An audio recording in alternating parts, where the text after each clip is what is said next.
Hello, YouTube. Right, welcome to Pillars of Eternity. We finished the DLC yesterday, finished all of it. We managed to avoid fighting 2 dragons at once. I can take 2 dragons, but we didn't have to. Abby, I don't think that would have come through the mic. Abby said not in a fight, though. Iggy. Screw you, YouTube. I had news that you are not privy to. Well, that's an excuse for you to catch the streams live, isn't it? Check the links in the description for the link to the live channel, live at 5 PM GMT every day. Except Sunday. I do take a day off now and then. Usually it's Sunday. That day might move. I don't know. I'll figure it out as we go. Because there's a D&D group near here that plays on Mondays, and maybe I might want to give that a try. Maybe move the day off to Monday. But anyway, here we are. But yeah, we didn't have to fight the 2 dragons because the dragon rider was like, hey, you should give me that phylactery. I'm going to kill you for it because nobody should have access to freaking time reversal magic. That's too much power. And I was like, oh yeah, all right, yeah, have it then. And then I just left. Last thing the deer would... Shut up, Durrance. You're in the middle of your shifts, you're lurking. I hope your shift goes smoothly. And thank you for the lurk. Right. So, does anyone remember what was going on in the actual main story? Because if I look at the last quest we did, the Phylactery's Promise, that was day 133. So we're a third of a year through, a bit more than that, through our campaign here. And if I go to my only story mission, that's day 65. We've spent about 70 days ignoring the story in game time. Right after Theos killed the Duke and Lady Webb, and then we just fucked off to the White March. So, for like 2.5 months. So hopefully everything's fine over there. It won't be. All right. We had a lovely little winter vacation. Also, party makeup has changed. Before we wrapped up yesterday, I was told to swap out the wizard, Alof / Matt Mercer. So we have the Grieving Mother with us at the moment. Have I done the Druid's Companion quest? I only have 2 quests here, Durrance and Grieving Mother. If you know what the quest is called, I could check, but I don't know what it's called. I don't know which one it is. I want to say no, because I don't think I've used them very much. So I don't think the quest is even active.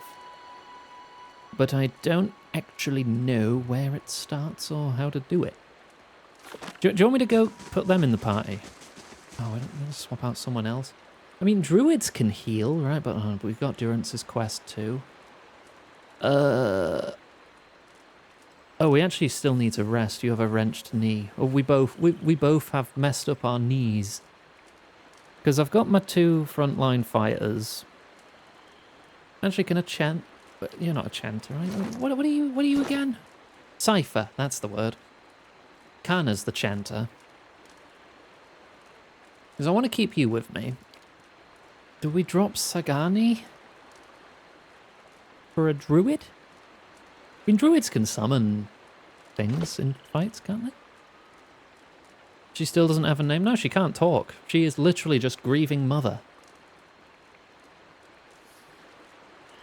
That is her name. Grieving Mother. Don't drop Aina. Who do I drop then? If I drop Durrance, we'd lose a lot of... How much do druids heal in this game? Drop Iggy. You want me to just drop myself? I don't think that's a possibility. Grieving Mother can't talk. No, when it seemed like she was, that was me talking with her soul or something because of my special watcher powers. I gave Sagani Aina's portrait, thus she can never be removed. Hang on, let's get rid of our debuffs. Oh. You feel a presence hovering nearby. When you turn, you see the grieving mother observing you. Concern crinkles the corners of her eyes and seeps into your mind. You wear a cowl of your own, Watcher. I see you shrouded by old lives and unanswered questions.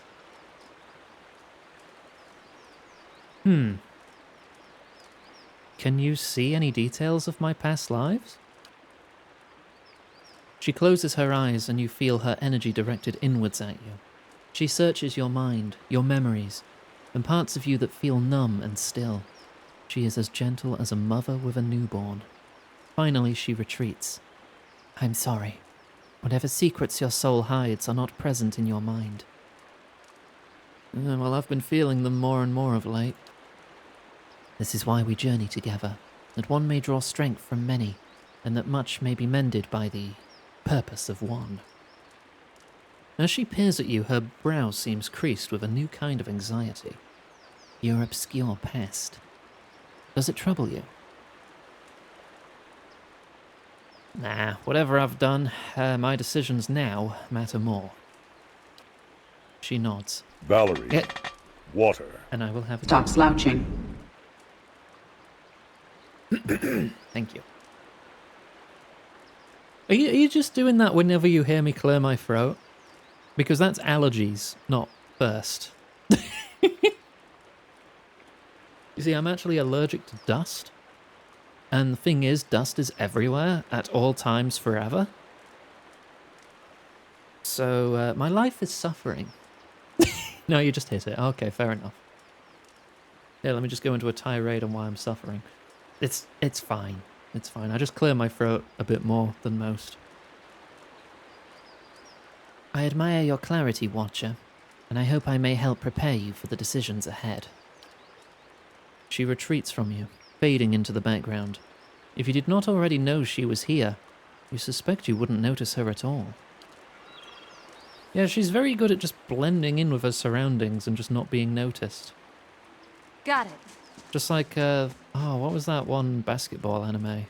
Where the guy's superpower was, nobody notices me.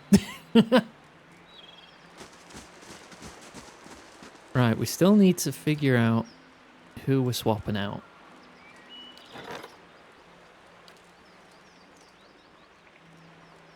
We've got Zawa, Kana, Haravius, you're the druid.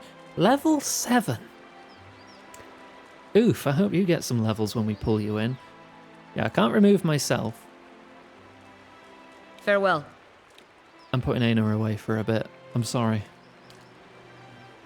As soon as one of these quests is cleared, we're bringing her back.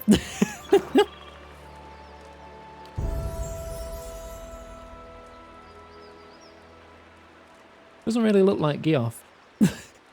Not even a little. Alright. Well, I mean, you can be our new survival expert still. Right. Class talents. Everything 3rd level spell and up are unique to Druid. Knowledge of the forces of nature allows you to inflict shock damage when spirit shifted. Is spirit shifting shape-shifting? Oh, you can choose an element. Alright. Or take a new spell. I'm not actually incredibly familiar with what spells are available to druids in this game. So this is going to be... You know what, I'm just going to give you Mental Fortress. Next level. More survival. Okay, Spell Mastery. You get to cast one level 1 spell once per fight. Charm Beast, Dancing Bolts, Nature's Mark. Oh, you do have healing. Oh, do we put Durance away then and turn you into a healing druid? There's 53.8 endurance over time and plus max endurance. If I give him that, he can cast it every fight. It's only in a very small radius from the caster, so I can't aim it. I have to be stood next to someone. Nah, I think... Well, let's look at everything else before we decide on Nature's Virgin. Sunbeam. Yep, blind, burn damage, Money. slash Red Johanna just tipped £25. So happy for you to get your own place. Hope the moving goes smoothly. I mean, so 3. far it has been incredibly smooth. But the deposit and first month's rent is going to totally wipe me out, money-wise. I wasn't expecting it to happen this soon. Because the goal always was I move in with Abby, so I'm back up north in familiar territory. Because I'm a filthy northerner. And try and figure it out from there. Settle down, have a look around, anticipate tons of rejections, because that's how it was down south. Instead, it was like yesterday, I put out a message saying, hey, I already live in this building. Could I look at another flat? And get a call this morning saying, yeah, come meet me in the hallway. All right, cool, you can have it. There you go. Like, there was like no faffing about. It was just Money. Mystic Scribbles Fine. just tipped £5. Igwanga gagagagaga. yeah. Thank you, Mystic. Thank you very much. But yeah, it is going to totally wipe me out. They showed me 2 flats. Okay, they showed me another one downstairs, which was more expensive, so it was kind of out of my range. Because there was a couple of them on each floor are actually slightly bigger. So they've charged more, obviously. The last tenant left behind some stuff. And they just said, if you want any of this, because we're just going to be getting rid of it anyway, you can have it for free. So I'm moving in upstairs and I'm getting a free double bed, a free washing machine, and a free fridge. So that's cool.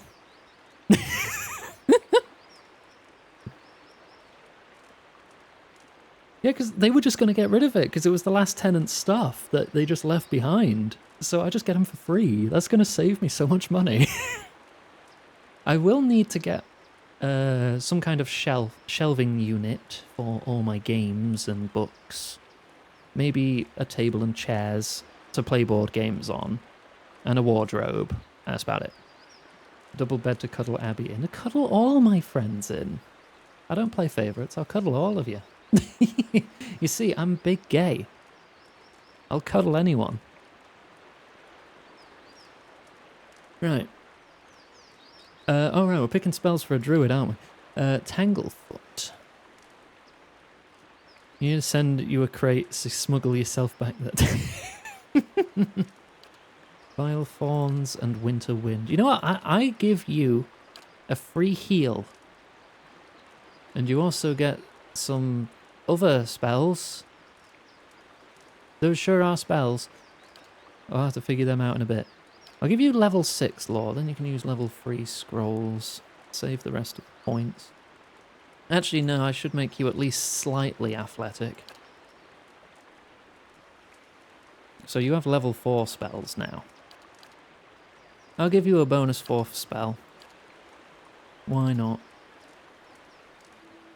At least 3 in athletics. Right, now you get to master a level 2. Autumn's Decay. That is a cone attack of corrode damage. To any in the area of effect. So that does imply it would hit allies. Blizzard. Freeze damage. Lowers attack speed. You must put in Big Gay into a field in the declaration you're doing at work. Nice. Burst of Summer Flame. Explosive Flash of Flame. Short cast time. 15 meter range, small radius. So it's a small fireball. It seems. That seems to be a small fireball. Anything feminine? Pretty much. Girls and twinks, I'll take all of them. Thanks. Conjure Lesser Blight. There's a word for that. Finsexual. Really? Huh. I did not know that.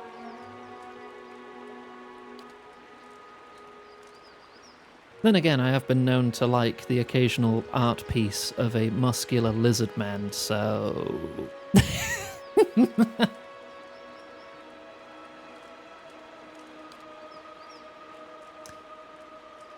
It depends. It depends on a few factors, including how my mood is that day, I suppose. Iggy. I may be very pan. Where you're big gay for shock girls. If it's not Fint. Oh, God damn it.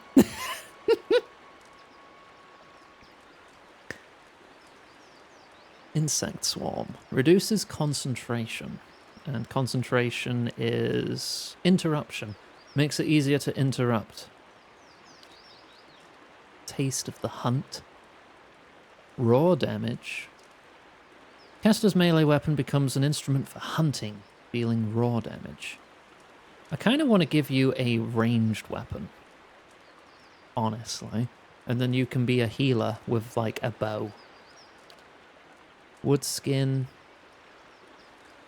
Oh, that's over allies. That's not just caster. Small radius.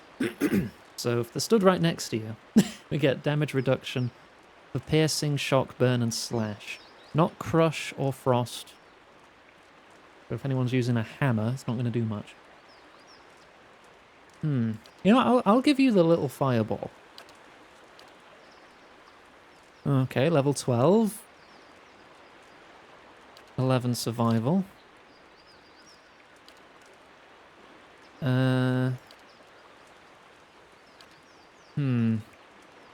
Reload speed applies for, like, crossbows still, right? I don't know if it applies for... Oh yeah, it says right there. Crossbows, arbalests, and all firearms. So not bows, because a bow you're just knocking another arrow. I don't think that's really referred to as reloading. I mean, technically you are reloading, but I feel like for that skill it doesn't apply. Can I give you... Who gets... You get crossbow. Warbow. Is that different from, like, a regular bow? Warhammer, arbalest, arquebus. I think adventurer then. So you get bonus to bow. You have level 4 athletics. Right, level 3 mastery. I think peasant is hunting bow. Oh, well, I mean, we probably have some war bows. Beetle shell. Encase the target in a protective shell, absorbing a fixed amount of damage before shattering, but prevents the Valerie, target from it's time to hydrate. Stop taking slouching. actions, including hydrating.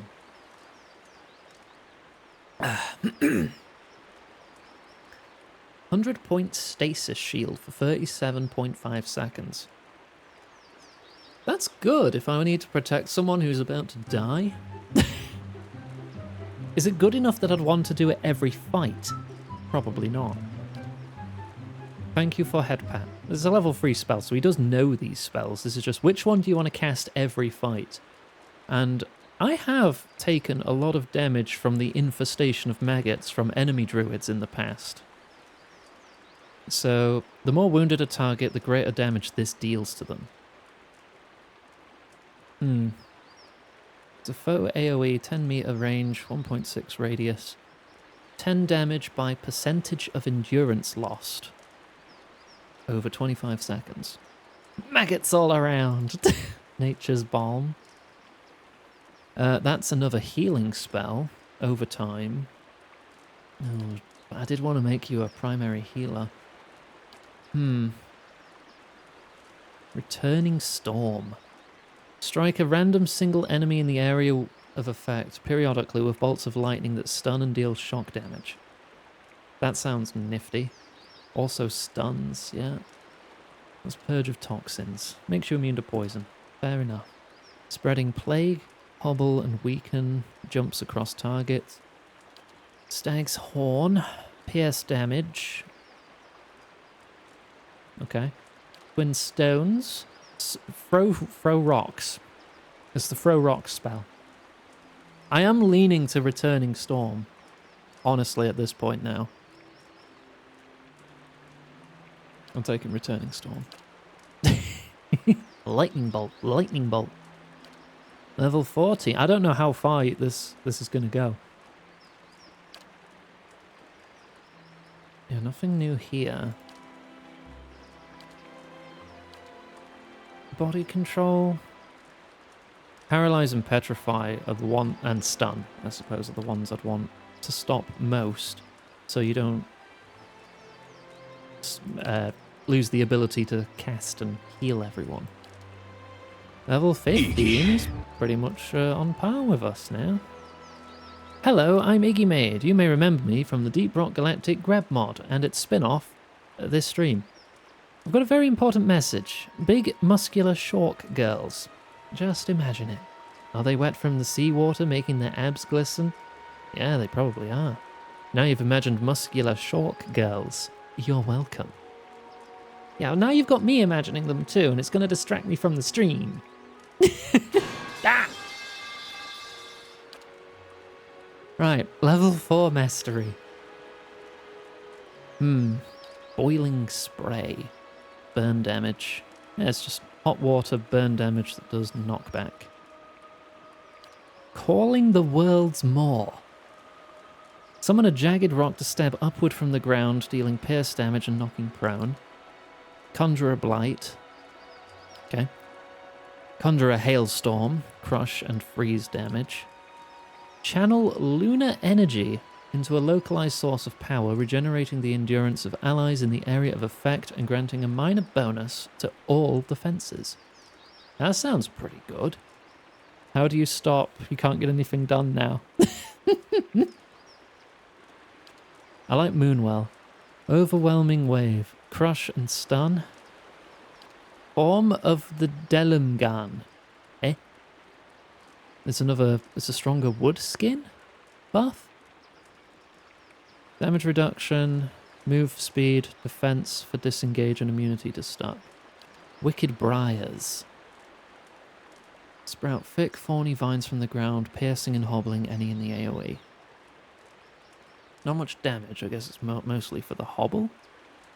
Well, I guess it depends how often it hurts them if they stay in it. No, I'm going to take Moonwell. Heal and plus defenses. You also learn Tornado. Fire Stag. And Avenging Storm. Nifty. Okay, you're not level 16. Right. You had enough XP to get that far. Can I talk to you? How do I just talk to a party member? Can I do that? Oh, there we go. As a peripatetic loner, I'm not privy to the latest news, but the Hollowborn Children is a tale that has reached even my reclusive ears. Or, rather, ear. What do the Glenfaven Druids think of this plight? It's been a long time since I've spoken with my circle. They'd probably tell you what I'd tell you. This plight was most certainly the consequence of someone trespassing into Nguithan places, not meant for folk. I mean, what else other than the gods could inflict punishment of such impressive scale? You're a rebel and you're thinking of cute, silly, goofy Shork girls, 4G. Nice. Do they have big round glasses and baggy shirts? Because that's what I'm immediately imagining. And maybe a bit of a dorky grin. Maybe missing a tooth or two. And they're just a little nerd. Oh no, you're just thinking of your clown shark. I'm just inventing a cute nerd shark in my head at this point now.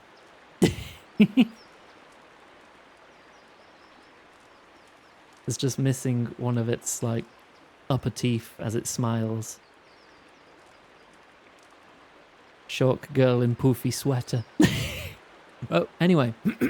I keep getting distracted. What are your thoughts on the Hollowborn? Anytime a life is separated from its soul, I wanted to pretend it was just a rumor when I first heard of it. He had several starts and stops before finally deciding how to finish his thought. In my youth, I'd cursed the dear Woodens for being ignorant to spoilers that breed out of control.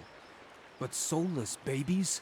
What heartless gods would inflict that kind of tragedy?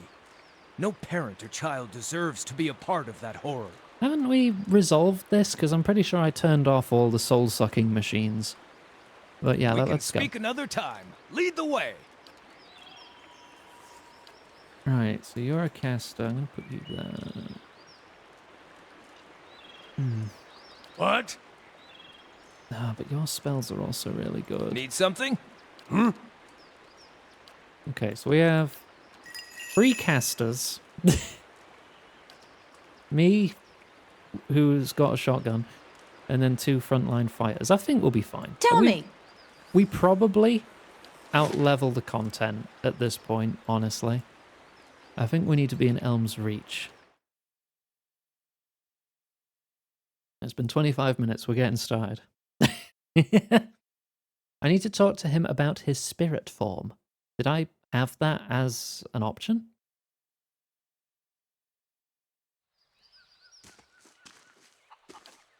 Need something? Tell me about yourself. My second favorite subject. He runs his fingers through his scalp, preening his fur. What would you like to know? Well, druids are known for shape-shifting. What can you turn into? He takes a half step backward as you ask the question. All sorts of things, he says quietly with a long, uncomfortable gaze. Aravia stares at you blankly, arms folded. Let's discuss something else. That's an unusually terse response from you. What are you holding back? It's a long story, and I haven't really told it before to an outsider, so bear with me. Aravius shifts his weight from one leg to the next. Hi, handstand. Welcome. I struggled with spirit shifting, the final rite of passage in my druidic training. I prayed to Galawain for insight and, in the style of seekers of old, went to the forest, alone, to ask for guidance. Then I got my answer, an answer at least, in the form of a vibrantly colored Stelgar that pounced from the underbrush and made a salient demonstration of its capacity to eat things 1/15 its size. Oh, that's terrible. I'm thankful you managed to survive. Aye, it only cost me half my face. And for the record, the Stelgar limped home with worse. His fingers play gently on his ear stump before a smile comes over his little face. As the beast was lopping off bits of my handsomeness, I remember trying to fight back, swinging with arms too short to reach. I felt I had the energy for one last swipe at the beast's nose, and when I lashed out with a punch, my arm felt twice as massive, and my fingers sprouted talons. In a rush of power, I shifted into a mirror of my assailant. Apparently, he couldn't pick on someone his own size. By the battle's end, his severed arm was in my maw. The beast limped away in defeat. Oh, that's quite the impressive tale. I thought learning to spirit shift would win me some respect. Maybe trap myself in a deer and lass with a lust for little men. Alas, I might have been better off staying a novice. When I wandered back to my village, they saw my wounds and asked what happened. I showed them. The name they called my form was the Autumn Stelgar, and his mouth opens, but he hesitates for a long moment before choosing his words. They were not impressed. The Riau of my circle believed the Autumn Stelgar to be a heinous abomination. It said that if it eats you, your soul is invariably lost. As this was my first and most intuitive form, they deemed me a carrier of its evil. Even though I never so much as threatened my kin, I was ruled unfit and cast out. Aravius sighs, scratching his scarred face. I don't know what message Galawain was trying to send. The only lesson I learned was that the Seeker God will punish you for seeking. You didn't choose your form? No, he says with a huff. It chose me, or so I imagine. I always assumed I would shift into a stoat. Seems more true to my nature. He points to the embossed pattern of whale on his eye patch. As the obscured teaches, when the answer is inscrutable, one must be content to ponder the question. Were you at least recognized as a proper druid? His brow furrows. No, but I know I passed an initiation rite 5 times more perilous than any of those kin betrayers that insisted I was a failure. I kinda don't want to say that or that, so thank you for sharing. Well, if you don't know me, you can't trust me. And if you can't trust me, odds are low you'll leap in front of a flying arrow to save my life. He blushes and tugs at his tunic. I've been meaning to visit the druids of Twin Elms to see if they know more about my spirit shift. If our journey takes us there, perhaps they can enlighten me with more information about the Autumn Stelgar. But for now, Maybe we can talk about something less depressing? He clears his throat and puts on a pained smile. So, what's the story behind the symbol of whale on your eye patch? Whale is known as the eyeless face, so his symbol seemed a good fit for my eye patch. He absent-mindedly runs his finger along the strap of the patch band. Whale iconography is rather popular in my home tribe, but it seems he's not as widely venerated here in the Deerwood. I remember thinking that if I consecrated my eye to he who obfuscates and reveals, then maybe with enough devotion, Whale would make use of the old ruined thing. He pulls on the eye patch strap and lets it go with a loud snap. So if you think you see me staring at rumps and cleavage, it's really just the will of Whale controlling my gaze. Honest. All right. Where are you from originally? My mother's crotch. You? What a coincidence, I also came from your mother's crotch. For the record, only I'm allowed to insult my mother. But I respect your dedication to banter, so I'll let it slide. This time. He narrows his one eye at you. I grew up in Glonfoth, specifically in and around Thane Bog. My people, the Fisher Crane tribe, are migrant stewards of the land. I've walked the whole of Glonfoth many times. How did you come to be trained as a druid? Aravius thumbs his half-shredded ear and thinks to himself for several seconds. It wasn't, entirely by choice. Not at the start, at least. My ambition was to be a hunter. I merely arrived by a different trail. As a child, an Anamphaf came to visit. An honored guest is occasion for a grand chase, but I was left out. Instructed instead to be cupbearer to the old wise one while the rest were on hunt. I'm sure you can guess what happens. Wise Anamphaf gives dumb child a shred of attention. We ended up talking until the hunters returned. He gave me...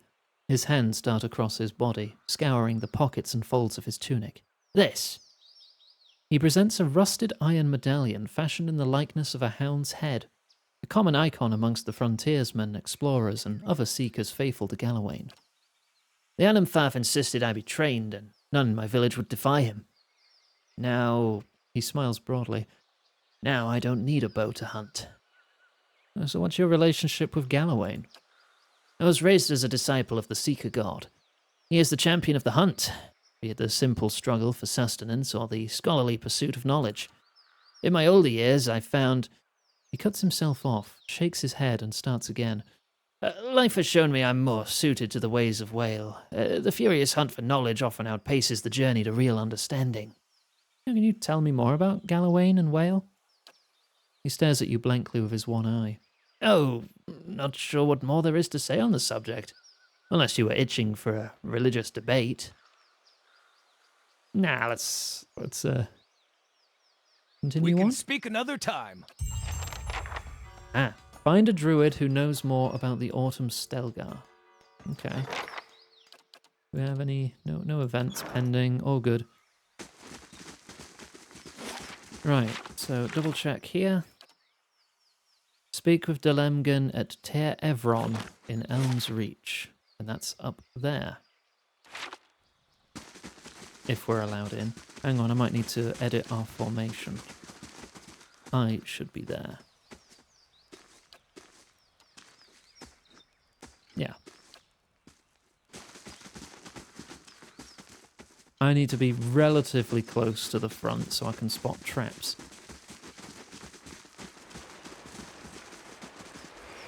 Eh? Oh, hey, You fam. have stayed true to your cause, Inquisitor, when so many others have not. For every heretic we confess, for every betrayer that burns on our pyres, new sheep continue to flock to Iavara ex Incios. I underestimated you, but no longer.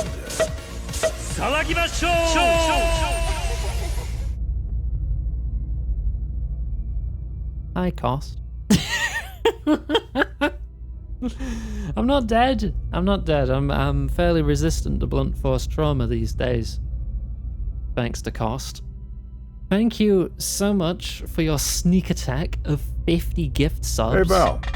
What do you think about some juice? Gosh, how Stop much money is slouching. that? Bloody hell. That's a lot of money. Thank you. I have hydrated. I think we're past the payout date this month. Okay, so in February, I'll get that money. Thank you very much. Hope everyone enjoys their sub emotes. Everyone who got a sub there. That's 50 people now who don't have to watch ads. Hooray. Right, so I completely missed what he said, even though it was voiced, so I'm going to say it out loud. You've stayed true to our cause, Inquisitor, when so many others have not. For every heretic we confess, for every betrayer that burns on our pyres, new sheep continue to flock to Iavara Ix Encios. But not you. I underestimated you in the beginning, but no longer. Oh, you honor me, Grand Inquisitor. It is not for honor that I summoned you today, but for duty. Too many of our own have confessed upon the wheel and the rack and the flame. Too many of our faithful have had their minds poisoned by the Kratom witch. The tide is against us now. We have but one option. Iavara's following must see her exposed for what she is. She must confess her heresy before my court. How would we reach her? Not in Kratom, surely. Their lord has embraced her heathen faith and protects her with his army. But in Oceanus, things would be different. The king of Oceanus is a sinful man. We have helped him to see the error of his ways, and now he fears for his soul. He would pay any price for absolution. I've been loving Pillars of Eternity Cost. I think this game is fantastic. But how would we get Iavara to move to Oceanus? You have already done much for the Inquisition. I wouldn't ask this were there any other choice. Theos puts his hand on your shoulder.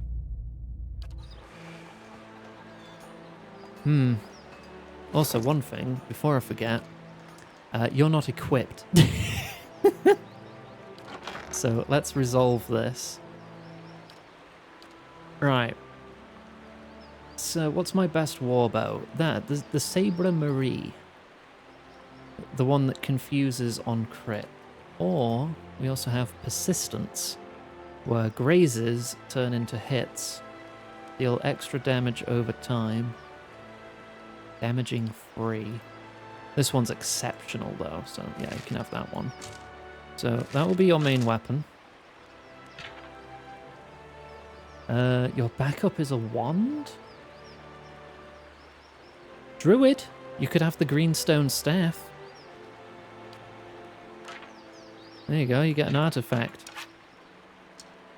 Alright. The size difference.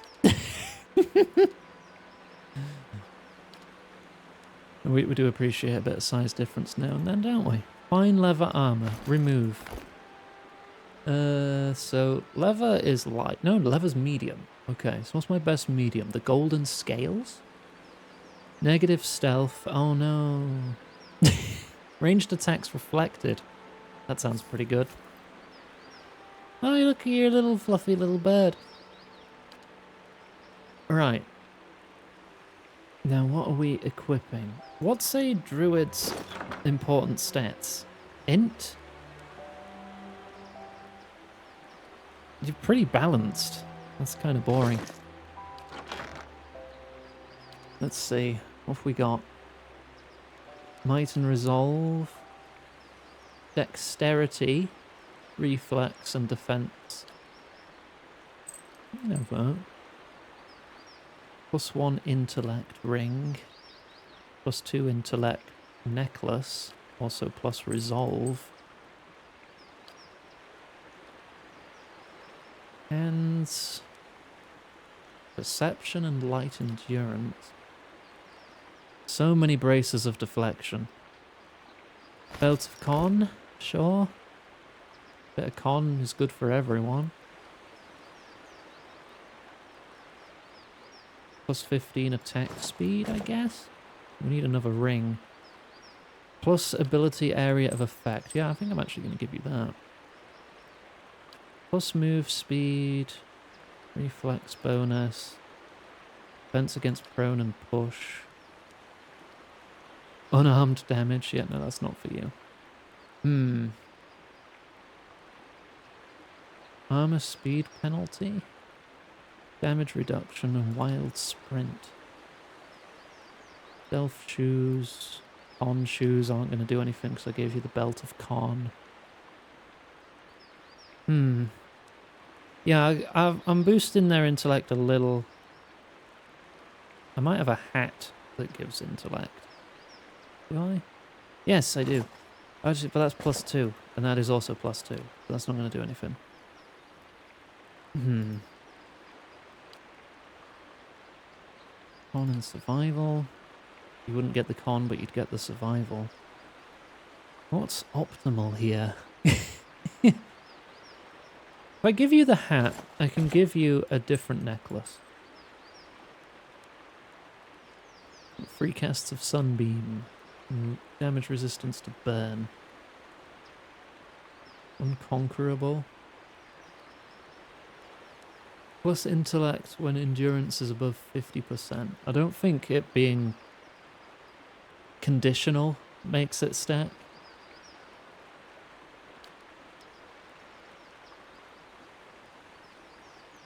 Deflection against ranged attack. Sure. Right, and shoes, I guess, just move speed.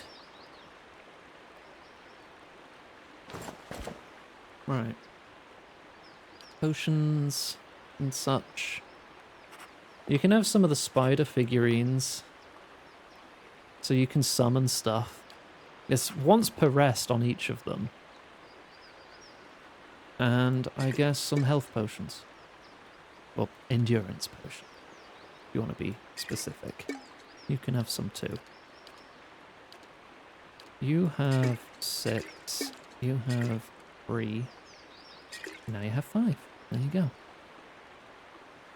I've got some traps I'll never use.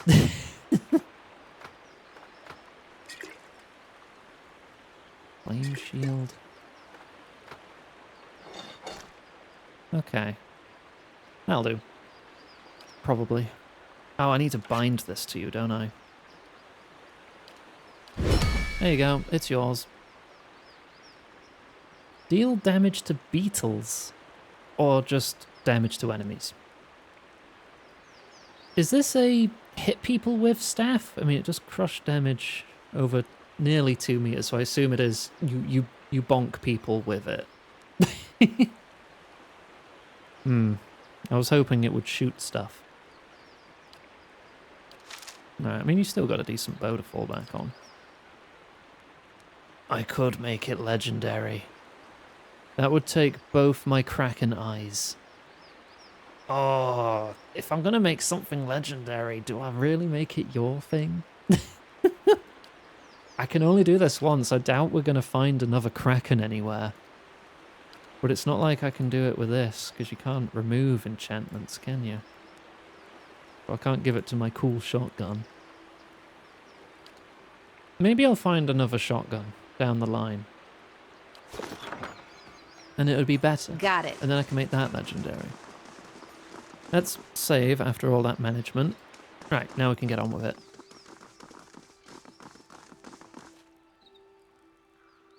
Or we get interrupted. Hello.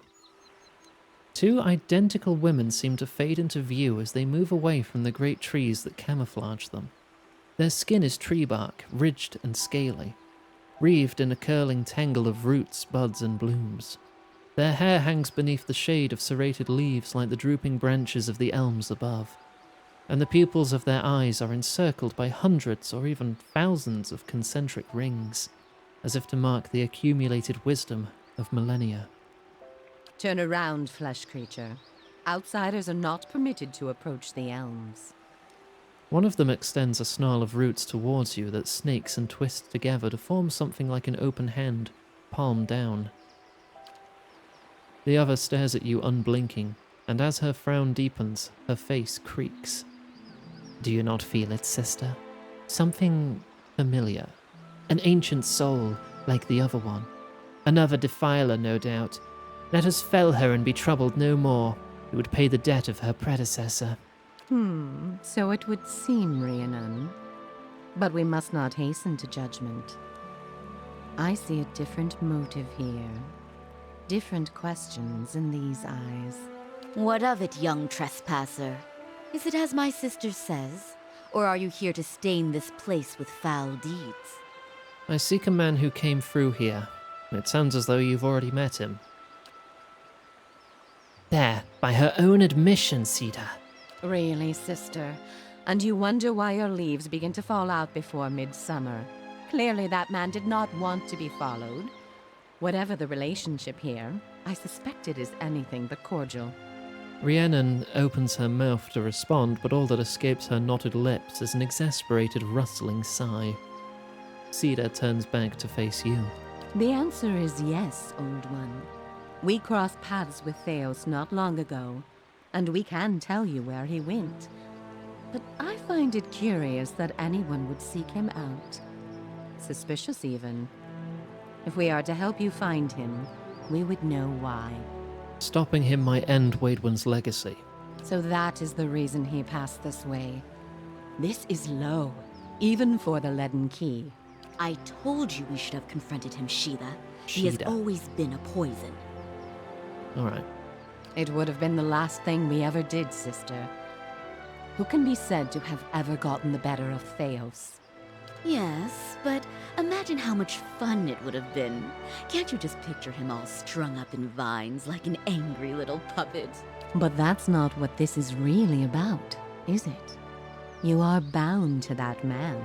Sheila glances over at you, and then her expression changes, as though seeing you for the first time. I see it now. You are awakened. Your soul is awake, and something once buried deep now wells to the surface.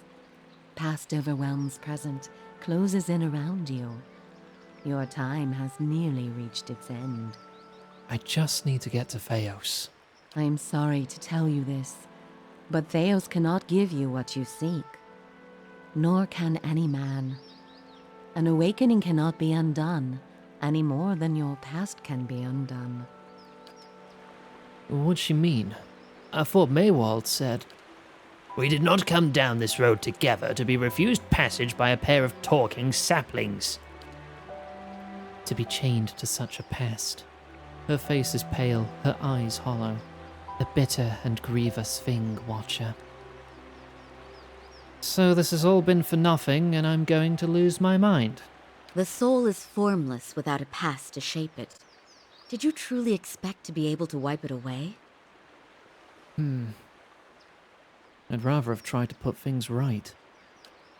A noble thought, but for the lifetimes that separate you from your problems. However, as much as my sister speaks truly that there is no way back from an awakening, there may yet be a way forward.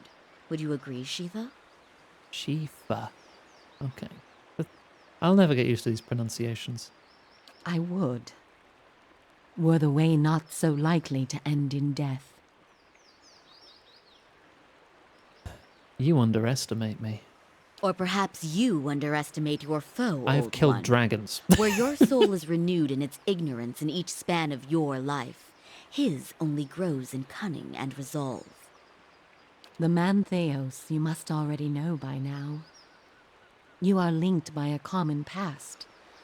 Something about it lingers within you, festering, unresolved. What it is I cannot see any more than you. And without that knowledge, your doom is certain.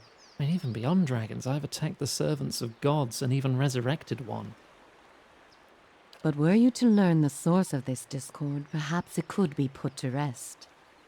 Though it is equally possible it will trouble you as much now as it did then, and merely speed your condition to its end. My past comes to me in pieces. How do I unlock the rest? You might wait for it to come on its own, of course.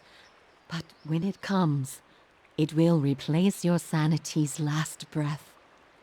Such is the nature of your condition. Oh, cool.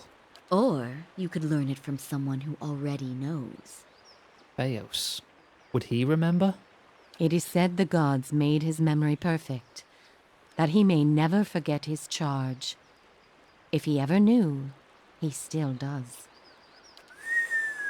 Now there's a rough punishment. Not that he would tell you, of course. You have followed the right person for the wrong reason, it seems. We see it often beneath the elms, the soul dragging mind and body to unknown places for unfathomable reasons. You may have wandered into Theos' path many times, in many lifetimes, without an awakening to show you why. The only thing that's certain is you did not find what you sought. You said you know where he went?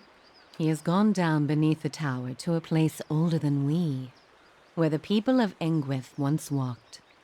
He makes his way to the buried city, Sun and Shadow. Shifa nods, causing leaves to shuffle against one another. May he stay down there and rot with the remains of his people. He may yet. He won't be returning the way he came, that much is certain. He opened a secret path in the tower's base, and saw it destroyed behind him through some vile means. Oh, that complicates it, doesn't it? Is there another way to get to him? We know of one. On the burial isle, through the court of the penitents, Braeth Yaman. A shortcut, in fact. Convenient. Don't be cruel, sister. The way my sister speaks of is not for the faint of heart. A great pit at the center of a forgotten court, where faiths were judged in place of crimes. To most, it is simply a gateway to death. With the help of the gods, it can take you where you want to go. What do you mean with the help of the gods? The pit is said to have been a means of judgment by the gods. Those cast into it are meant to die. Oh, great. It is that way you must pass to reach Sun and Shadow. To reach Theos, you must jump into the death pit, Watcher. The court is old. We do not know much for certain, but it would seem only the gods themselves can grant passage. And what is this court? No more than a ruin now. It is older than we, a place for the trial of heretics. We were not here to witness it, but at one time there was a group that refused to acknowledge the gods. Neither the first nor the last, of course, but these were numerous and all put on trial for it. Those who did not repent were cast into the pit and imprisoned below. The fall killed them, of course. The prison was not for people but for their souls, and their sentences were eternal. It is said that many of the condemned repented and were permitted by the gods to ascend from the pit, so long as they pledged their service to one of them. But these are old legends. How would I ever get the gods to help me? Behind us is Ter Evron, said to pierce the shroud itself and a place of communion with all gods. If ever there was a time for prayer, you have found it. I mean, I did resurrect Abydon. Maybe he owes me. So the only way to get through this pit is to pray for help? Not the only way. Just the only one that doesn't end with your body impaled on jagged rocks. Wonderful. Who would I pray to? Any god you can, I should think. I would pray first to those gods you like best. I hope for your sake the feeling is shared. I guess we're going Abydon then. If this links into the DLC at all. I mean, Manua had dialogue here, so I assume they did think of that. How do I pray? Ter Evron is also called the Hall of Stars, and the stars show us the allegiances of the gods. When stars are in conjunction, we know the gods they represent are aligned as well. You should choose a place to pray where you'll be closest to those you want to hear you. If a god stands alone, you should pray to that god. If they band together, you should address them all. Choose your words wisely, for all gods expect proper homage, and none has patience for fools. And I take it there's no other way. None. Cool. Alright, see ya. Before you go, tell me this, old one. I'm curious. If you were to subdue your enemy, what would you do with him? What would give you peace? I wish to undo the harm he's caused. You would need to have twice as many lifetimes as he to repair his savage work. Then I've got my work cut out for me, don't I? It's not going to stop me from trying. But perhaps there are strides you can make. All the same, think on this matter. Be assured in your course. In the end, it may mean all the difference, not just to his soul, but to yours. Even if the good an individual does not amount to surmounting the evil that has already been done, it's still worthwhile to try, no matter how small your contribution. And be warned. Some questions have answers that can never be learned, and it is those that trouble the soul above all others. May you find an answer to yours. Okay. Tax is collected. Yeah, like I need those at the moment. Travel to the burial isle. Pray to the gods. Am I allowed in then? Let's go have a chat. See which gods I can plead with. Hello, gods. I need your help jumping into a death pit. Please assist.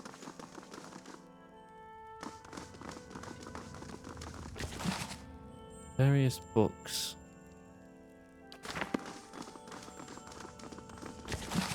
More. None of these seem quest related. A luminescent Adra shard. Yoink. That's a quest item.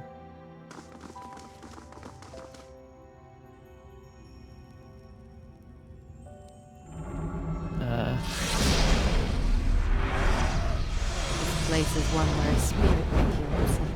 This seems promising.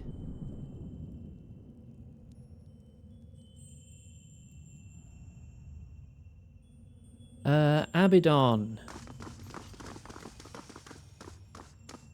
How do I interact with it? Before this shrine sits the constellation of a snarling hound, fangs bared. That's Galawain. Okay. An egg, Hylia. Wait, do I only have like Rimogand? Wodica is nothing. Bereth is there. Oh, does that mean Abidon isn't a choice? Oh, I revived him and everything. I thought we could have had a nice chat. Maybe he needs time to reform himself. What do these gods stand for? I can't remember. The skull is Bereth.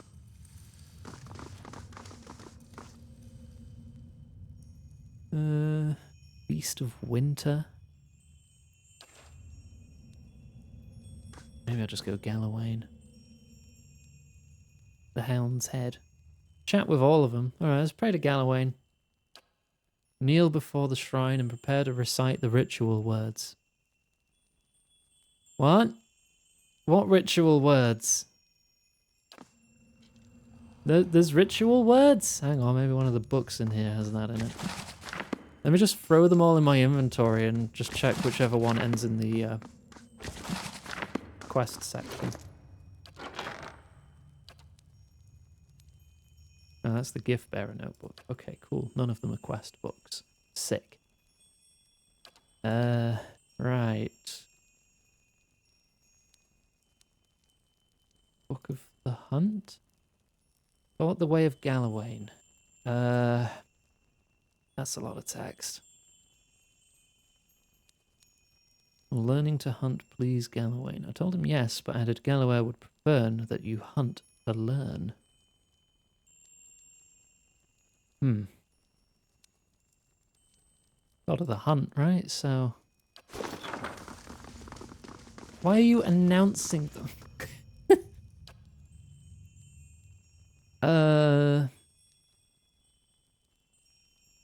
Survival begins with strength from within.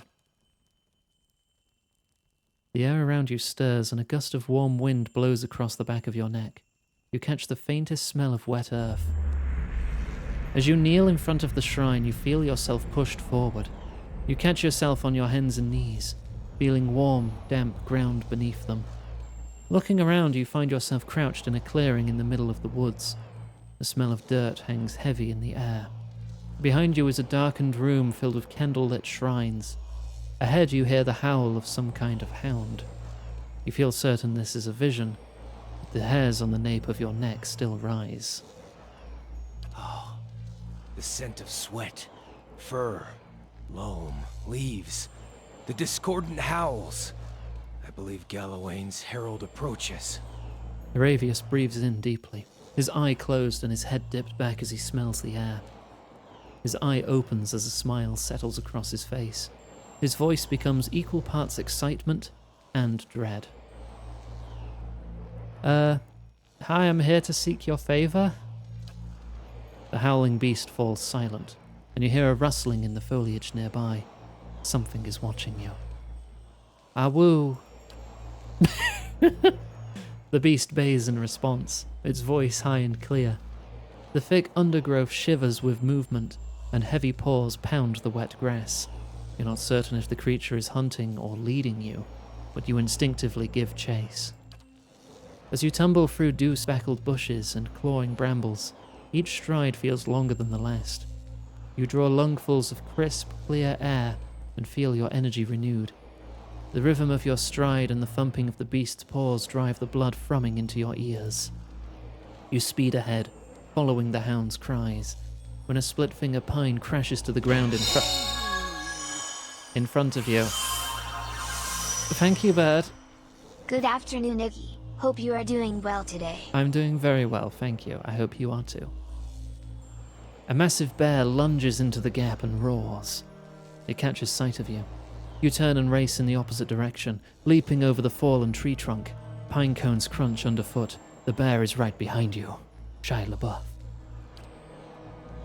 Its hot breath washes over the back of your neck, filling your nose with the rank odor of slaughter. You see a clearing just past a thicket of broadleaves and sprint toward it.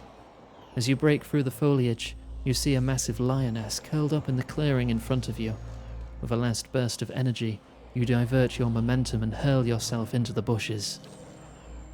Any second now you expect to feel the bear fall upon you, but a furious roar on the other side of the clearing draws your attention. The bear has stopped at the tree line. It swipes the empty air with claws large enough to rend armor, but it does not advance. The lioness, for her part, twists her body into a tight coil. She growls, her ears pressed against her head, but she makes no move to attack the intruder. That is the third largest bear I've ever seen! What's keeping it from crushing the lioness? There's an unusual stalemate in the air. I can feel that these creatures deeply loathe each other, but they both refuse to strike. Aravius scratches his head and gives you a shrug. You back deeper into the foliage, keeping your eyes on the two mighty predators. As you crawl backwards, the heel of your hand brushes something furred. A warm sigh grazes your cheek. You freeze in place, slowly turning your head to see what waits behind you. Two amber eyes shine in the darkness. Holy Hound himself! It's not just his herald! It's the Lord of the Hunt! Here! Aravius yelps in bewilderment. The Orlan drops to one knee as his hands dart about his pockets and snatch the rusted hound's head icon buried within. The eyes meet your gaze, briefly, then turn to the standoff in the clearing. The hound behind you yawns, fangs flashing. When you turn back, the lion and the bear have disappeared. In their place is a stone wolf's maw, gaping wide enough to swallow you whole. Beyond it is the outline of a temple, towering but indistinct.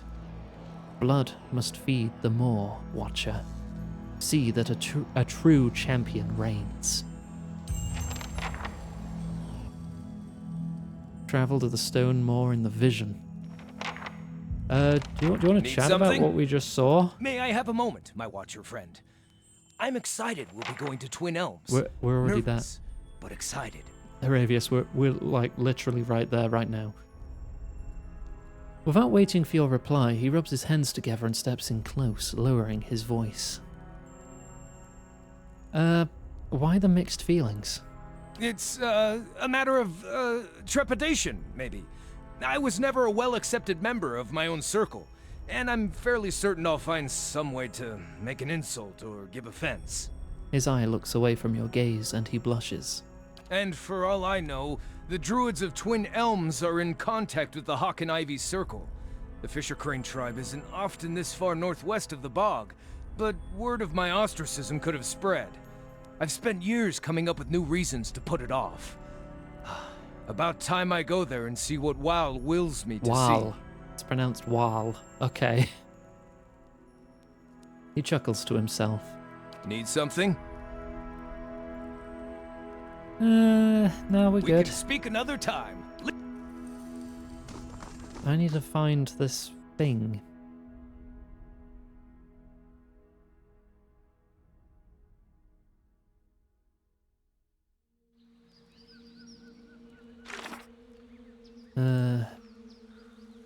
Showed me a battle between a great lion and a mighty bear. Travel to the stone moor. A vision, yeah. Revealed a cave shaped like a wolf's maw in an area that looks like a temple district. I can probably learn more there. Been a pleasant surprise traveling with you, Haravius. Nice of you to say that. I was on the road alone for years, and I'm happy to have company for a change. My part of the country has a saying about Orlans. Face of skin, let 'em in. Face of hair, best beware. But you're more like a skin-faced Orlan. Are you fucking kidding me? Well, my tribe has a saying, head of brunette, they're all set. Head of blonde says everything wrong. Wait, was that bad? I meant it as a compliment. Oh, a dear. I have questions. What do you wish to know? I cannot ask about Until we meet again. the Lead the landmark way. I'm looking for. Hang on. Old song. That looks like a great big stone wolf maw. Do I have to get vored by a cave?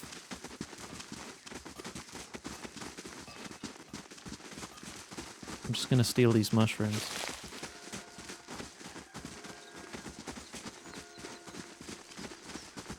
I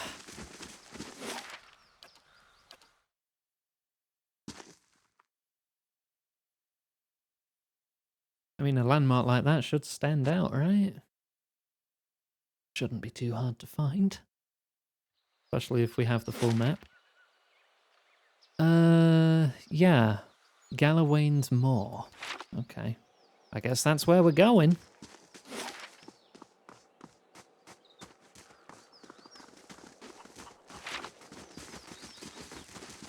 Don't mind me.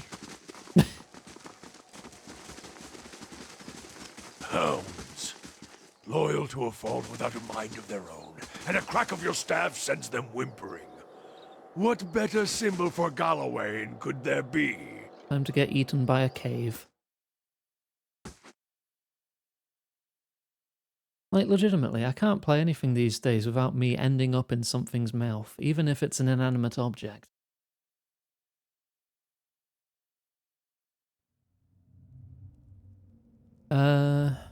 Hi.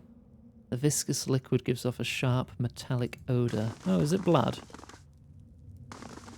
Arensi has no right to defend that cowering cat in the back of the maw. Then track her down and tell her yourself. Hi. Look, Estromor, this is no place for sightseeing. The beasts of Gallowayne's Maw are dangerous, and now more than ever. If you want to see some pretty Glanfathan places, go to Elm's Reach. A wiry elven man paces the cavern, his face etched with worry lines and his hand irritably thumping his hip. He looks up at you and his exasperation deepens. He sighs and shakes his head. This is Gallowayne's Maw? Yes, a den of beasts sacred to the Lord of the Hunt himself. Historically, the greatest predator of Air Glanfath has claimed the back of the Maw as its lair. Lately, however, there's been some dispute as to who should occupy that position. And it's leading to discord among our hunters. He glances up and into the cavern. Something else? I prefer action to talk, but I'll answer your questions as best I can. What's wrong with the beasts? They won't fight. Oh. He stops pacing and turns to you. And it's Galawain's will that they battle? This is truth. Cool. I feel like I'm getting the idea. He looks at you carefully. The moor has always been home to one great predator. Every so often a challenger comes along and the two battle for territory. But Sul remains in her den, and Ernos can't confront her there. Now, two mighty predators and their kin hunt from the same stock. It's finning the herds, and it's finning patience around here, too. He resumes his pacing. And this waiting, it's not the deliberate, watchful waiting of a hunter lying in ambush. It's stagnation, tedium, hoping for something to happen. He clenches his hands into fists. But I'm powerless to act. One half of the fangs will cry favoritism if I try to drag the lioness out myself. So I had a vision from Galawain about these beasts. His tired eyes go wide. From the clever hound himself? He looks you up and down. If you truly have Galawain's blessing, I won't stand in your way, but I can believe he sees a forceful champion in you. He gives you a heavy iron key. We don't normally permit outsiders to venture into the moor, but you understand that you do so at your own risk, and Sol's lions are likely to attack intruders on sight. Still, perhaps you can coax her into fighting the bear. Do whatever you can to end this stalemate. All right, see ya.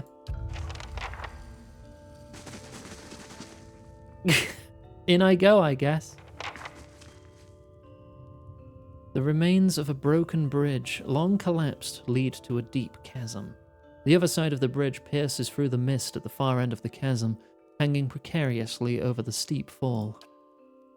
The broken stones of the bridge, weathered after centuries of disrepair, are scattered along the edge and side of the chasm. A thin mist rises from below. The stones are coated with slick, green moss, making them impossible to grip safely. The wooden beams lodged between the stones on either side of the bridge seem sturdy enough to support your weight, however. The remains of a... Oh no, I've already... Yeah, okay. Toss a rope and grappling hook across? You aim for the wooden beam on the opposite side of the bridge and hurl your grappling hook across the chasm. It strikes the bridge with a solid thunk. The hook snags firmly, digging into the wood as you pull. The rope tightens, taut and secure. You tie the free end of the rope to the wooden beam next to you. Cross the chasm? The rope tenses and vibrates as you move forward, gripping the line. Reverberating throughout the underground cave, the creaks of the wooden beams mark your every effort. You keep your progress slow and steady. You reach the other side without incident. The knots on the other side of the bridge remain secure, and the wooden beams appear undamaged by the strain of your passage. Hooray! And that rope stays there now, so I can go back. If I need to. Would you look at this? There's going to be loads of traps in here, isn't there? Yep.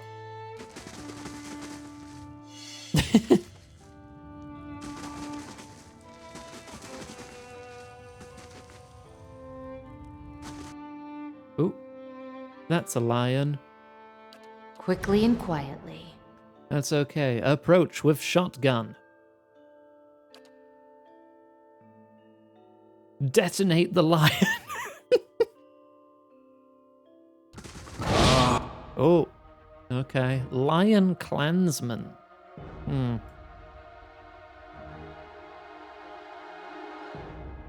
Okay.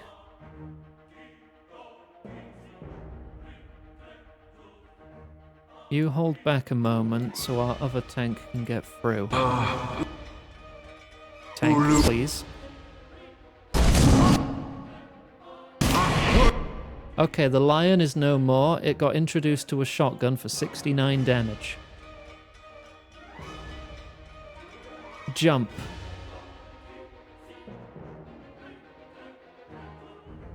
Detonate that person. You also head over here.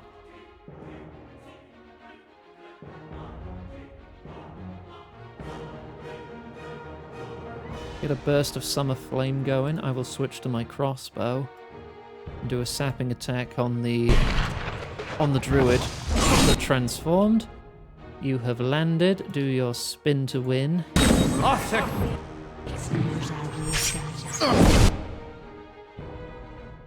We just detonated with a crit for 110 raw damage. So that's pretty good. Right, you're spinning.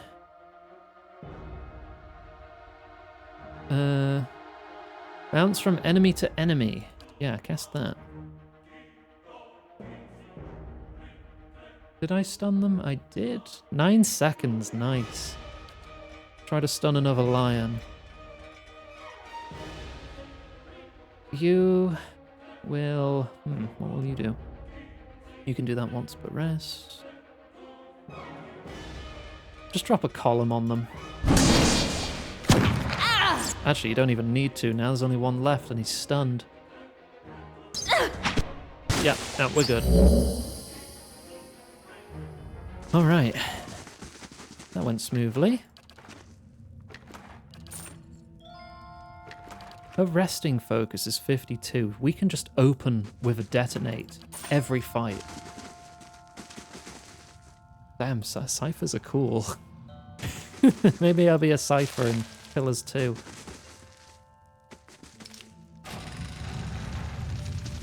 Oh, I didn't need to climb across that. That's, I guess, if they don't give you the key. Yeah, well, it was cool to climb across. It goes to the Old Song District.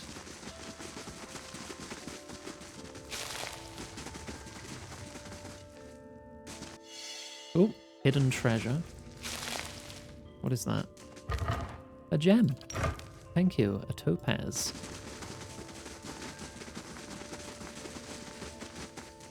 You're playing as a cipher. I hope you have fun. There, done. Or having fun, because you're partway through the game already, aren't you? Right, everyone, attack. You from stealth. Do a stealth withering strike. You open with detonate.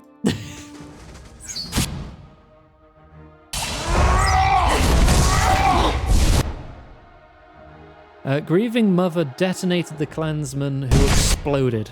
Cool. It killed them. Lovely. Right, you're going to move out the way so our other tank can get in. And attack. You're going to do your spin to win.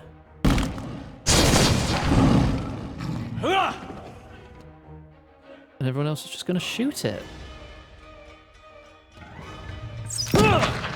Cool.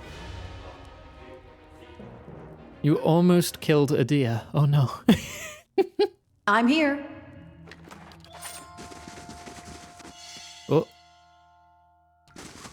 I'll handle that. What's this? Okay, let's leave that for now. We'll come back to that. That is a whole thing there.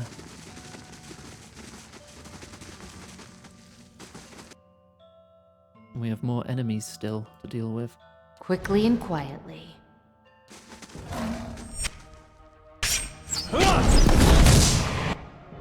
Nice. Right, actually, from here, you are going to jump on the caster. You will attack this lion with a knockdown attack. You're going to come closer to attack. I'm going to switch to shotgun. You are going to mind lance it. Oh no, that hits friendlies. Okay. You are going to ignite the lion's soul.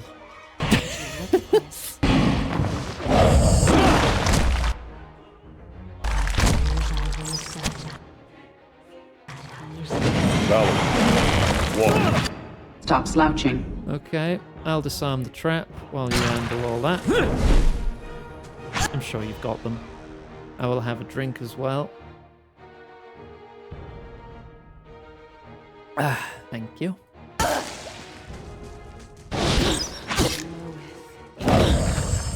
Oh, they tried healing.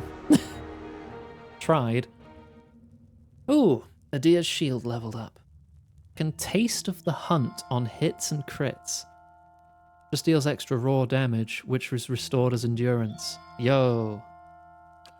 Nice. That's 1 in 4 hits. That's sick. That's a great tank shield.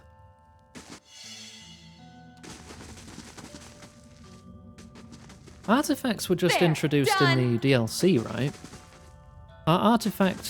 Is artifact gear a thing in the sequel too?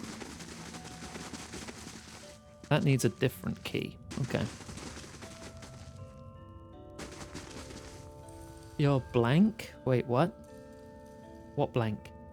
I don't see a blank. Would you look at this?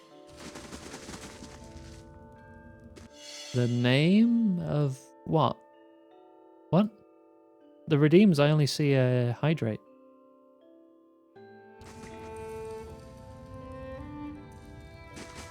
You don't see the name in the redeem. I do. That's real weird. There, done. Oh, there really are traps everywhere here. There, done.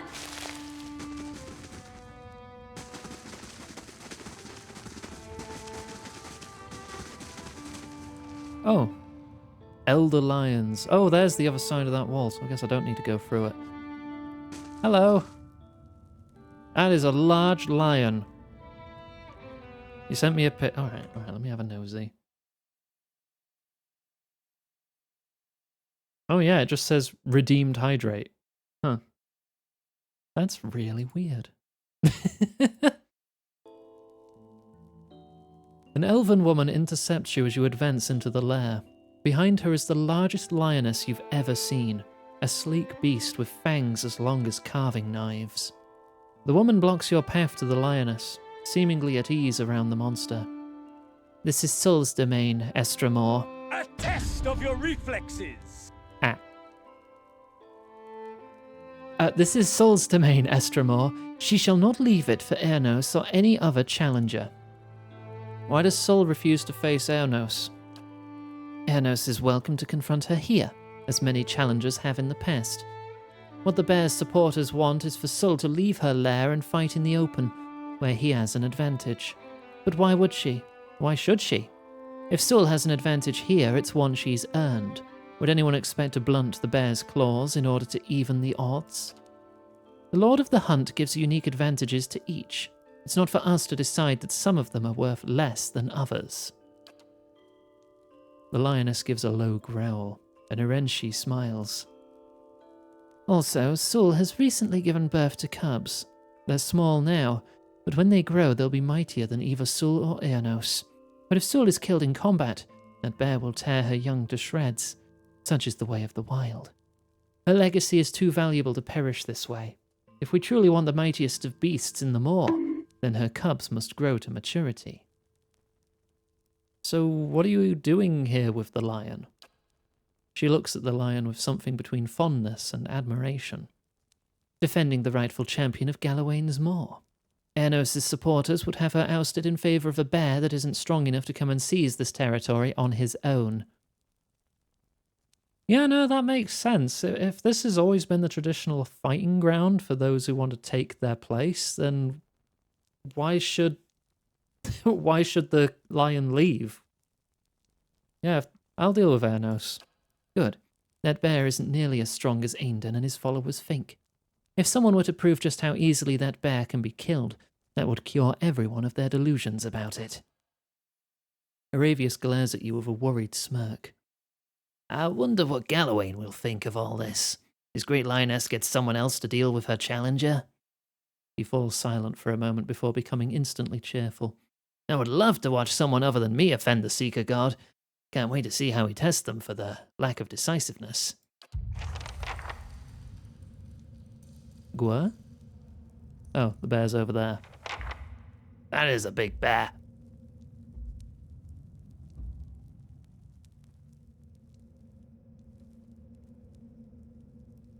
Alright, I guess I'll go say hi to them and get their point of view and then decide who I'm stabbing. With a shotgun. Oh? What's that? Flask of War Paint. A very short boost to accuracy, damage, and max health. Okay.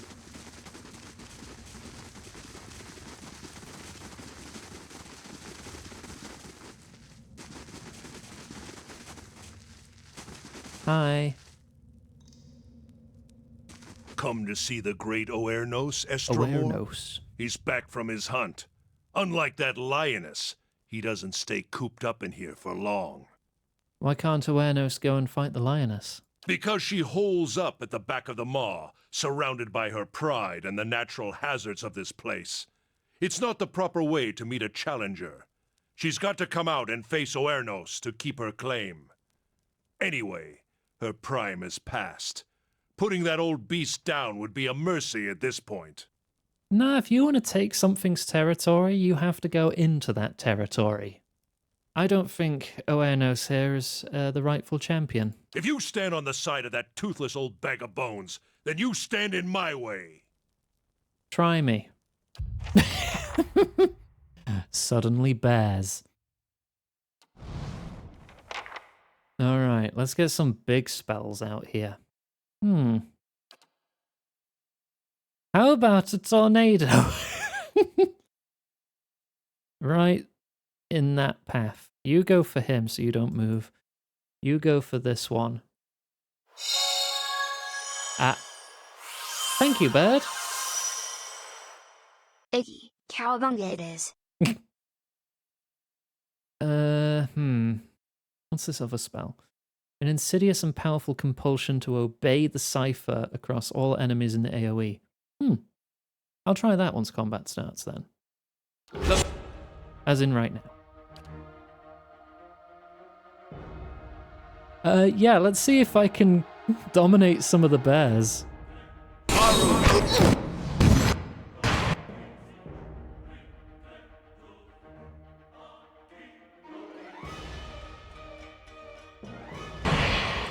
Whoa!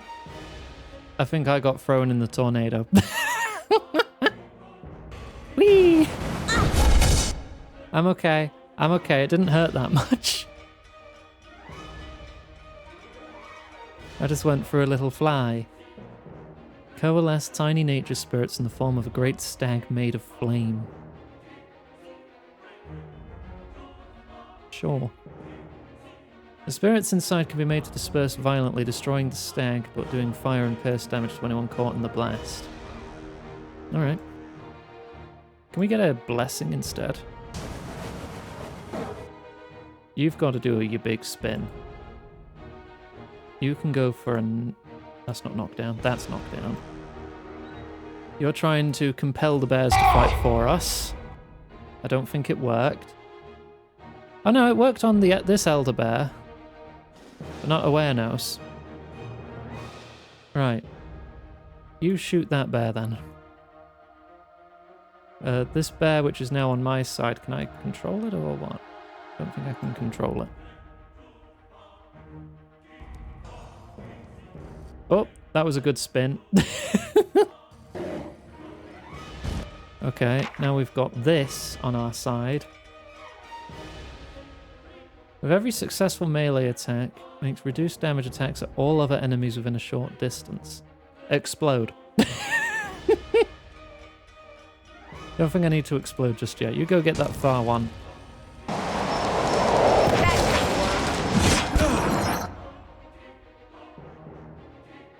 Love.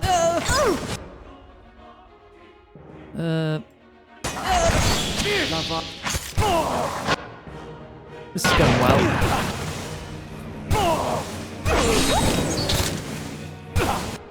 Maybe don't stand in the fire. There you go. Okay. Bear defeated.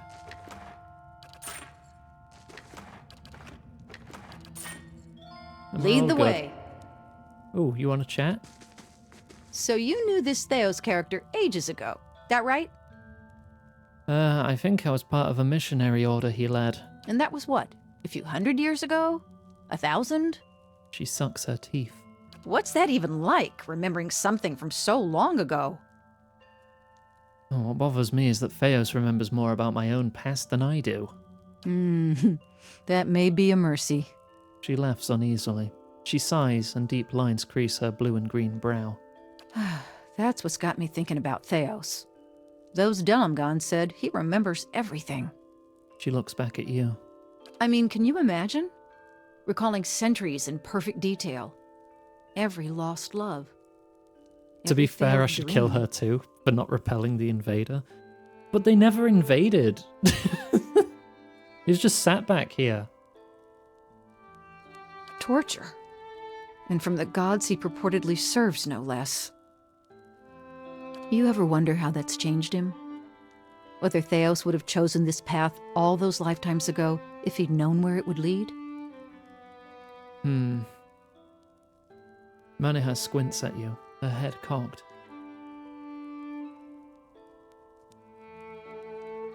Yes, and I pity him for it. Me too. Though I'm surprised you have any sympathy for him. He's made this life, and who knows how many others, difficult for you. Time and trials can change a person greatly, like you say. I sure hope so. I'm not defending Theos. But I remember what it was like to carry a burden you can't put down. She looks at her hand. There's a pale blue scar where the broken bottle cut her. Which makes me wonder why he's doing it. Those Delmgon mentioned a charge from the gods. Lady Webb told you he was allied with Woodica. What sort of aid would a god ask of a mortal?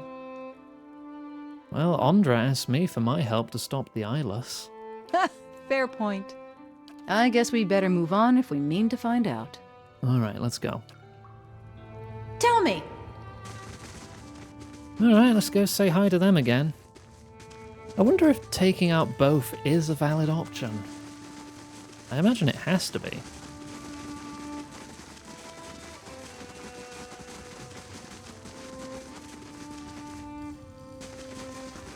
Hi. Yeah, I don't think Sol is the rightful champion either, because... Yeah. Her hand strays to a hatchet at her side. You would side with the bear too? Choose your next words with care. Perhaps Sol hides behind the perils of the moor because she's forgotten how to navigate them. I hadn't thought of it that way. She looks at the lioness sadly. Such a magnificent animal. I thought that protecting her served Galawain's will, but you're right. All are eventually both hunter and hunted in his sight. We'll go. If Sol is truly worthiest, she doesn't need our help.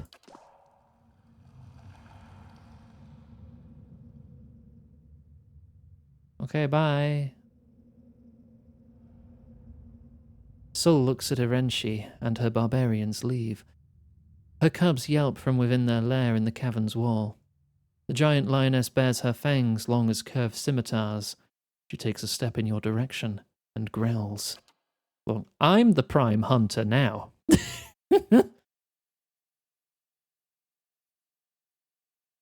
That's what I'm doing. See and not be seen. Detonate that lion. Again. Debuff them all. And you... Sunlance? Sunlance that one. Lafaru! You do the old spin to win here. Oh, wow. Already. Oh, I did. So my shotgun did the job. Alright.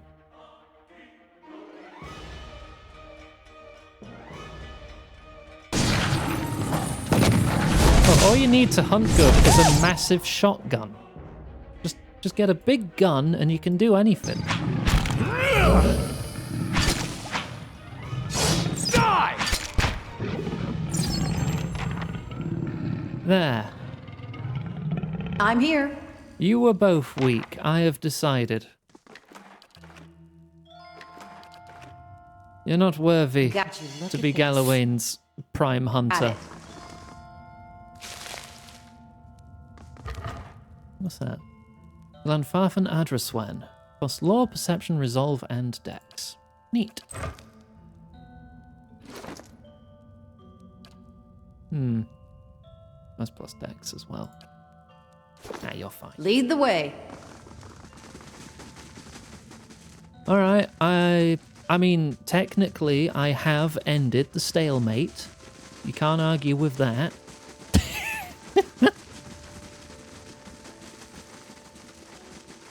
I wonder if Galawain will be pleased.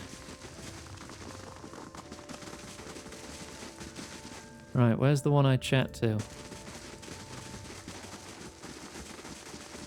Hi. What brings you here? No, you're someone else.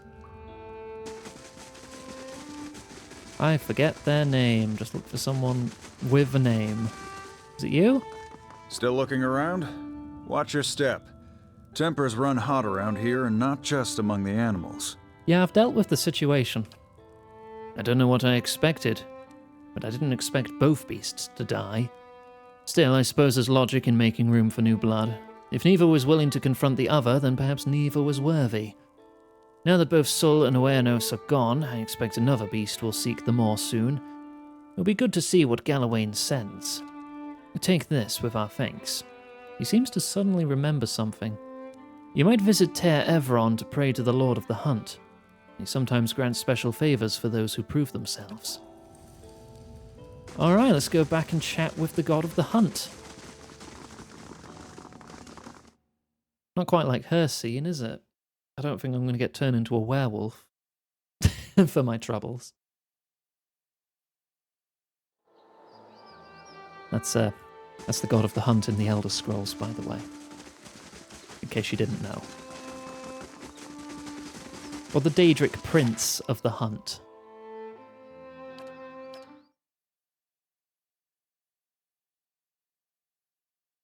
Iguana beats bear and lion. I can take a bear and a lion.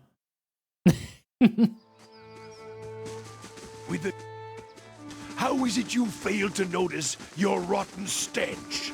Failed to notice? Hardly. I put work into smelling this way. I should have expected. I never know what sort of game is downwind. I need to smell like part of nature, not an interloper. Okay. God of the Hunt? God, that's just... Yeah, speaking like that messes with the subtitles. I should avoid that. Okay. Hal back again. Something leaps from the bushes nearby. You find yourself pinned on your back and staring into the amber eyes of a massive hound. The beast looks at you. Gleaming fangs protrude from the sides of its mouth. Its nose twitches as it inhales your scent, starting at your shoulder and proceeding down the length of your arm. You follow its nose to your hand, which is covered in blood. The tongue as red and meaty as a steak lolls out of its mouth and swipes your bloody hand. Its lips curl into what looks like a smile. The beast looks back at you, and as it fixes you with its glowing eyes, its muzzle retreats into a long, bearded face, and its pointed ears lengthen, dropping to the sides of its head. What was a massive hound becomes a giant of a man, his broad, muscled shoulders draped with furs. He holds a flint knife to your neck and grins, revealing a row of long, pointed teeth. Tread carefully. Let my face be a warning sign to always treat Galawain and his messengers with caution and reverence. You feel Heravius's tiny but tenacious grip seize your side. You have slain 2 mighty hunters. Blood flows in the maw, yet no victor emerges. Why have you denied me my champion? His voice is a growling whisper. If both beasts were so weak, then neither was worthy. Worthiness is proven in conflict. Might grappling with might. Flesh tears, bones break, and the ones that mend are stronger still. Blood mixes, and the worthier The substance cheese god cares rises not to from the where the top. cheese flows, only that it You flows. have proven worthy. He roars. The changeling throws his head back and closes his eyes, breathing deeply of the cool air. He lets out a howl that rings through the air. He lowers his head, puffs of steam rising from his panting mouth. Twigs crunch and branches snap. The ground shivers under the weight of pacing, prowling footsteps. A dozen beasts, bears, wolves, and long-fanged cats stalk out of the undergrowth, their matching amber eyes fast on you. Yeah, thank you very much again, bird. Aravius paces about, sizing up the pack encircling the party as he emits a Stelgar's growl. Such powerful specimens, larger than anything I've seen in the deepest forests of Erglanfath. The father of monsters is deserving of his name. As the beasts encircle you, their master rises to his feet. Even the largest of the bears can only reach his browned and muscle-knotted shoulders. You stand, mindful of the ring of predators surrounding you. You sought and won the favor of Galawain. What new prey do you now pursue? I hunt Theos. To track a quarry, you must understand its movements. And Theos follows the path of a more powerful master. Galawain, the changeling, bares his sharpened teeth again. A warm breeze carries the smell of smoke and gunpowder. Sparks ignite and float in the draft, catching in the leaves over Galawain's head. A sudden blast of heat scalds your face, and even as you turn away, a flash of light sears your vision through your eyelids. When you look back, you see a woman in full plate standing next to Galawain. Her mirror-polished armor flickers with the images of reflected flames. You can't see her face, but her voice is strong and clear, like the ringing of steel. Let her know her foe. The whore breaks her silence at last. Have you missed me, Magran? You may have found other lovers, but surely none that was my equal. Magran says nothing in response. Indeed, she never even glances in Durance's direction. An involuntary tic causes the baggy skin beneath Durance's eyes to quiver. He says no more, his ruddy skin blanched white. Theos has trapped thousands of souls in sun and shadow like rabbits in a snare. Now, he goes there to retrieve the kill for his master Woodica. One of the bears paws at the ground in irritation, its hackles rising. She will feast on them, suck their marrow, grow strong on their essence. The god closes his eyes and inhales deeply. As the Stelgar watches you, it licks its lips, its tongue scraping long fangs. Why would Theos help Woedica? Because he is her hound. He has always done her bidding. His eyes dart to another figure standing just behind Magran. Woedica stands for an old order. So does Theos. Her helm pivots sharply toward him. A golem made of blackened pitted iron steps out of Magran's shadow. Its movements are slow, yet precise, each footfall accompanied by the groaning and grinding of metal. The steady orange glow of furnace coals emanates from its eye sockets. In Abidon's crude yet efficient form, you see an uncanny resemblance to the eyeless. Yet his limbs are more finely wrought, his joints more flexible. You also feel the essence of the eyeless teeming within him. They both fear change, and the Deerwood has changed much recently. People find answers not in the gods, but in animancy, the product of their own labors. A gear clicks within its jaw, and Abidon speaks. And why not? When they have learned that even a god can be killed. Reflected flames shiver in Magran's armor. Well, she says that like it wasn't her followers that unleashed the Godhammer. What should I do about it? Track Theos. Follow the trail he has left for you, and corner him in sun and shadow. You must stop him before he empowers Woedica. And if you do, you will have a different decision to make. Gears whir and clank as Abidon gives you a slow nod. I have a really bad feeling that this decision is a trap. I mean, how often do the gods really leave the decisions up to mortals like us? I mean, yeah, they probably have a feeling how this is going to play out already. Aravius tugs at your clothes, leaning in for a close whisper. Souls were ripped from the world, ripe and full and pulsing with essence. Scatter them like bones to a pack of dogs. Their essence will strengthen the souls of the Deerwood. Let the remains of the dead feed the survivors. One of the wolves slavers, baring its teeth in a wide grin. Why would I feed the lost soul's essence to the rest of the deerwood? To breed strength. Power is born from the mixing of essence and blood. The wolves snarl and snap. What Theos did cannot be undone. Thousands of lives have changed, and thousands more have ended because of his actions. But transformation gives purpose to trial. Plume of flame ripples across her breastplate. And improvement is the goal of all Kith. Long lives, prosperous futures, stronger minds and bodies. Strengthening those who remain will help repair the damage that Theos has done to the Deerwood. I thought you served the cause of preservation, Abidon. Essence cannot remain in a dead body, any more than oil in a broken jar. Even though the stolen lives cannot be preserved, their essence can be used to ensure the survival of the Deerwooden remnant. Thus, the memory and vision of the lost may live beyond them. This is the nature of preservation. Right, so I've got to find Theos.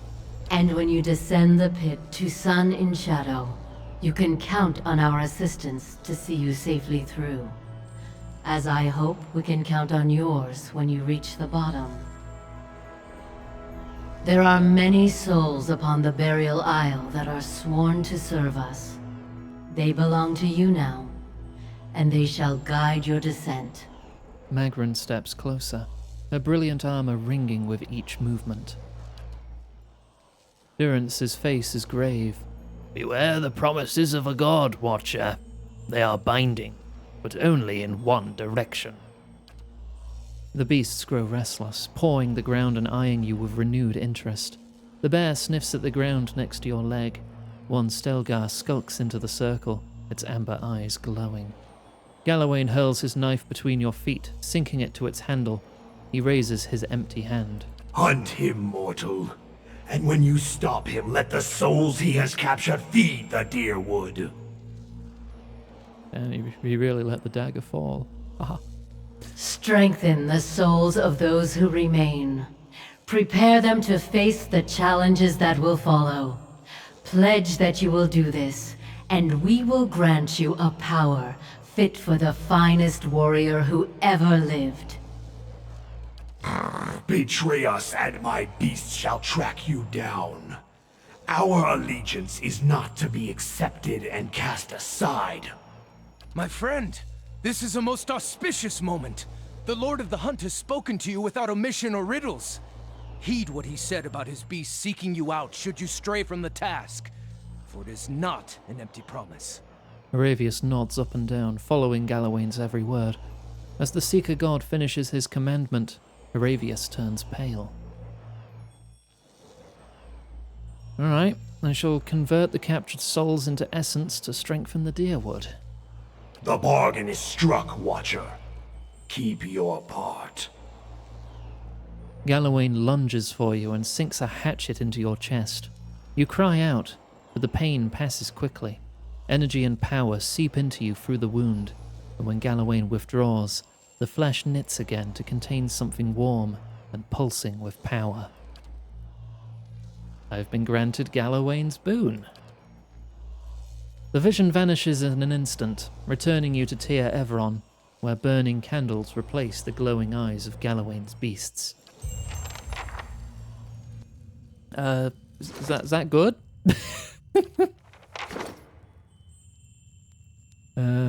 +1 might and athletics. Neat. That means I shoot my shotgun harder. Alright. Okay. Talk to Durance about Wodica. What? What is it, Watcher? Does what we learned about Wodica trouble you? It stinks of her. It is justice, but if her greater purpose was to think Magrin would fall prey to such deceit. And Aethys. Widewin had always claimed to be invading Deerwood to free it. What if it were true? What if he had come to stop Woodica's plot before it began? Surely Aethys earned his death at Godhammer Citadel, but not for those reasons. Not to keep him silent. If such a thing has brought about this chaos... Durrance tilts his head, as if listening to an inner voice. Then he frowns, the frown deepening as he speaks. Must we always be tools of gods? If Woodica and Magrin, if they are the cause of this, the Hollowborn, if the purges were never necessary, if Aethys was fighting back... Then your Godhammer didn't save dear Wood. It doomed it. So many lies. And Woodica, perhaps she is the next god to fall beneath the Godhammer. Durrance's body continues to shake, his hands clenching white into fists, sweat builds, streaming down the sides of his face.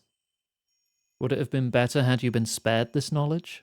No, I am glad to have walked this far with you, seen this truth. Durrance is cold. Perhaps it was what I was meant to see, with a watcher's eyes. He glances at you beneath his brows, warily. All these dances of words and intrigues, machines of men, twisted, ripping the souls of children, and by the gods, the goddess of justice.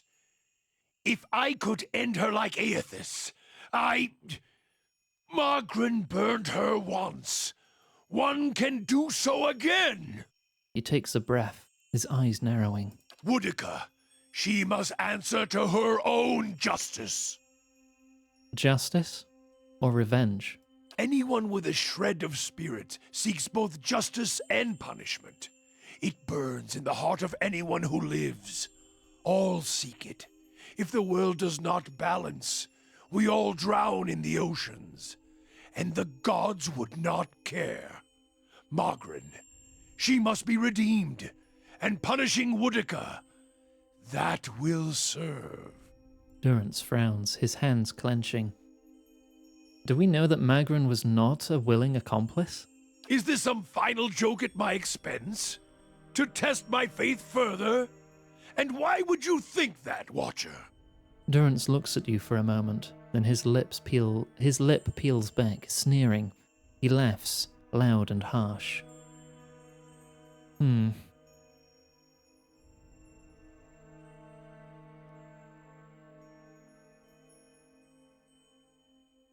The others who made the Godhammer, they all died, didn't they? That's why I saw their symbols fade from your staff. If all you have are questions, then I have enough of those. She is a bitch of a goddess, to be sure. But even a whore only goes so far in crossing those she serves. Durrance frowns, and his smile dies as he stares at you. Well, she didn't want anyone to know how the Godhammer had been made.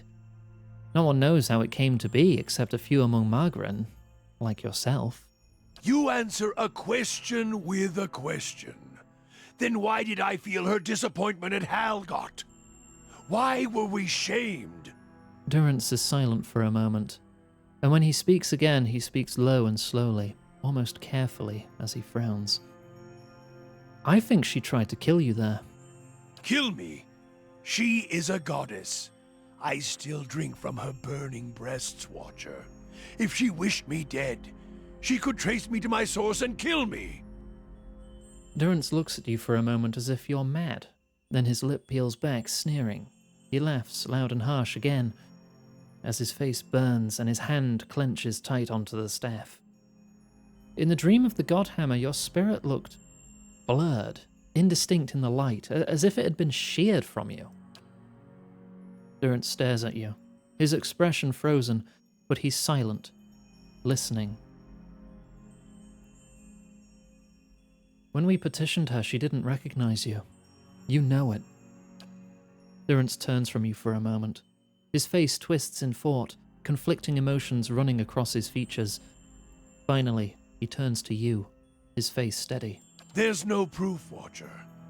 I was a fool to think you could help me see any farther than I could. If you don't trust me, then trust your staff. Admit that the other Godhammer builders are dead. Durrance turns to the staff, and for a moment you see his eyes burning, taking in the edges of the wood, the symbols inlaid there, the 11 faded circles. They died in the blast, yes. The other 11. I was the only one to walk away. I thought we had wronged our goddess. That this was my trial, and if I could prove myself worthy of her! I should have known better.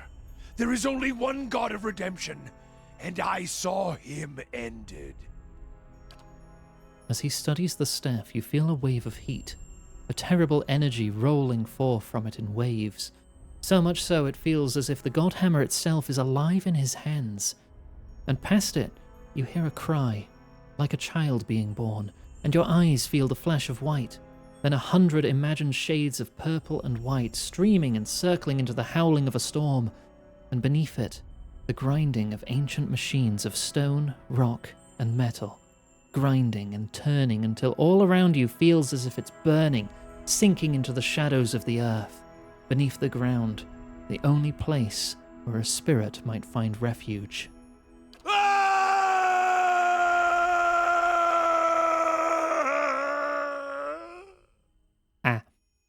When your vision clears, you see Durance, his hands clutching the staff, and his eyes are bright, burning red. Atop the staff, the flame burns cleanly, brightly. As his gaze burns, he rips his gaze away and howls, a bellowing, horrid howl, like a wounded animal, and sweat pours down his brow.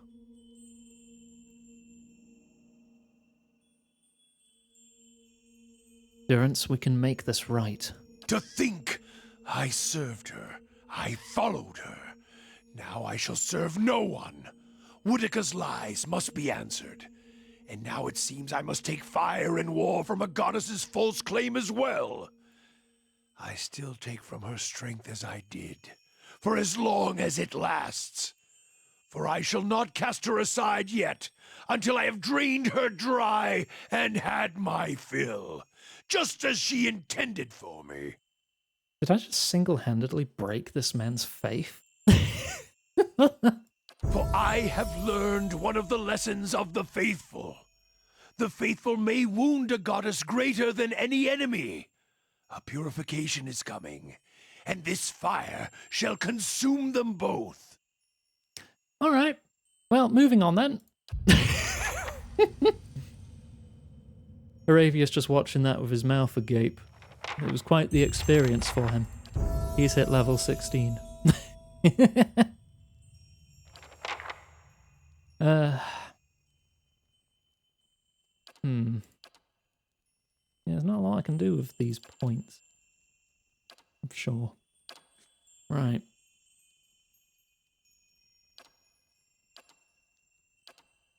Let's give you more willpower, I suppose. Mostly trying to convince himself.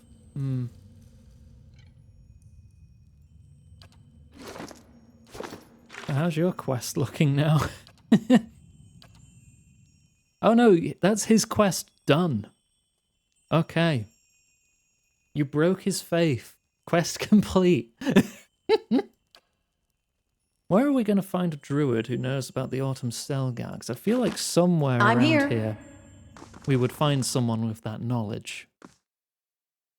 But I'm not sure where in Twin Elms.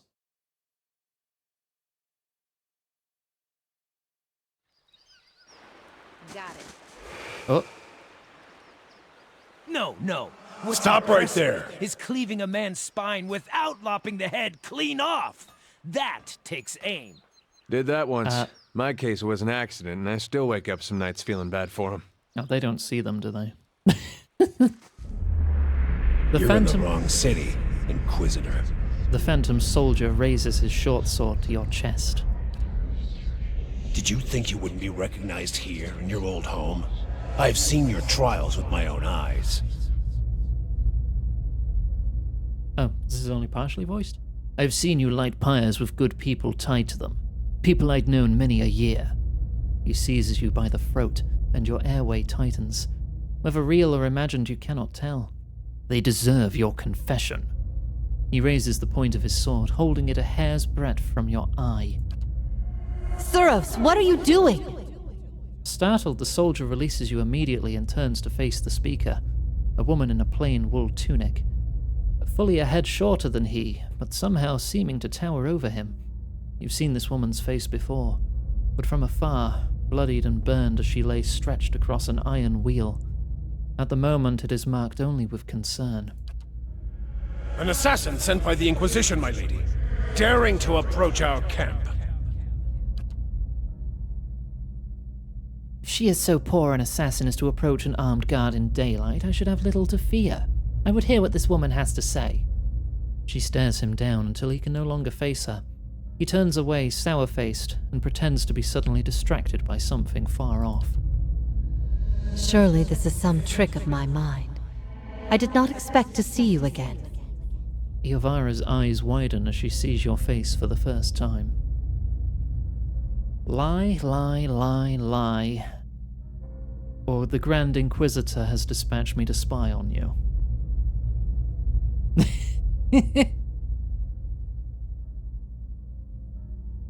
This is deciding my past, isn't it? Because I stood with Theos in the past. So what do I say? Do I lean into being evil in my past? Do I tell the truth?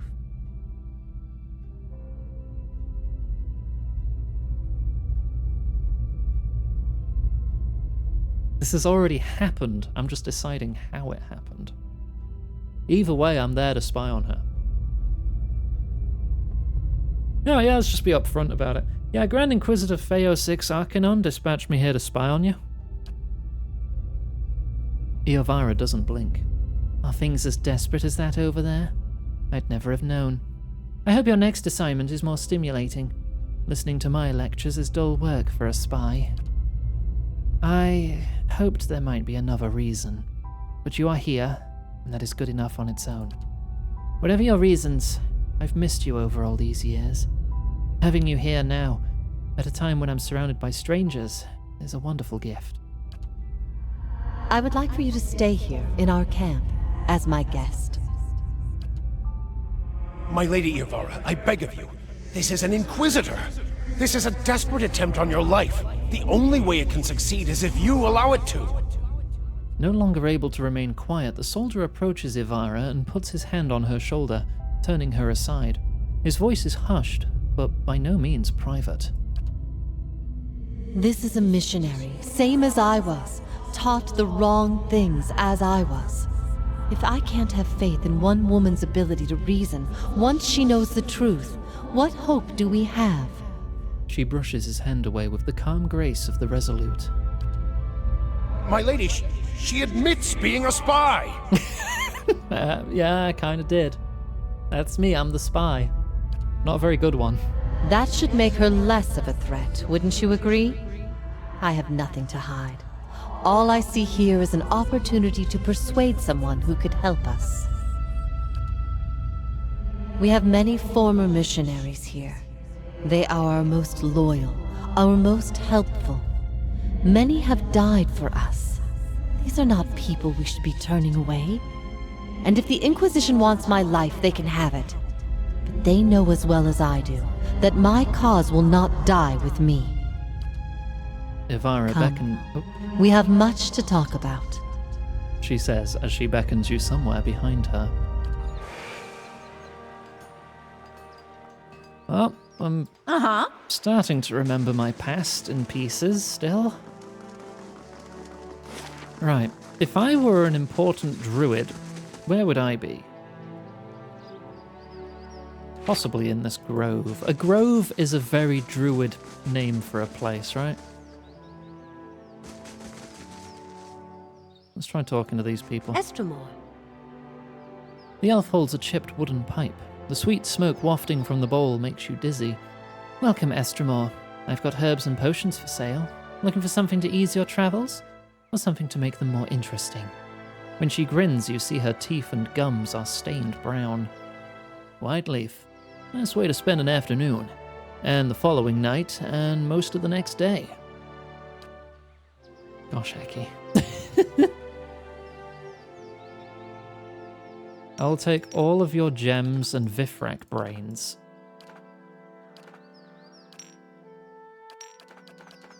I'm just going to take all your ingredients. I don't care that I've got loads of them already. I'll just take all of them. Oh, I just bought a pet. I've got a tiny sporling now. Okay, so you're just Margaret's a... fire nope, stop casts that. light in dark places. Arona? Is that who I'm looking for? Isolde. An elf with placid green eyes nods in greeting. Welcome to the Golden Grove, traveller. Builder's wisdom to you. Do you seek the wisdom of our herbalists, or simply to bask in Werefa's glory? Who leads your order? High Ovate Arona leads us. She sometimes journeys to Elmshore to renew her strength, however. She's there now with some of her closest followers, in fact. Arona is a mighty elm among us. She's lived for generations. There are none who understand the world as well as she, and we are fortunate to have her wisdom to answer our questions. Can you tell me about her? Her eyes brighten. Why, you must meet her for yourself. She is wise and kind, and she has led our order from the beginning. Yet she walks Amogus and gives freely of herself. She turns her gaze to the great twisting elms. That is what many of us so cherish about her. She is present Amogus in a way that the gods never are. Can you stop saying Amogus? All right. Tell me about the Grove. We are the Ovates, druids, philosophers, and students of nature. We gather here to share our knowledge and celebration. She gestures to another elven woman standing near the entrance to the grove. Many travellers come to us for poultices and remedies. Bleda understands the cures and poisons of nature like no other. What do you believe? We believe that knowledge is found in the earnest exploration of the natural world. She tilts her head. We do not, as some have said, oppose the gods. We simply believe that we have found a brighter, more peaceful path than devotion. Alright, cool. It could be this Arona that I'm looking for Heravius' sake. Or it could be someone back in the main district, because wasn't there like a big hall there? No, I want to... hang on. There. How do I get to Burial Isle? Old Song District is that way. Let me just check Half Song again. This game predates Amogus by 3.5 years.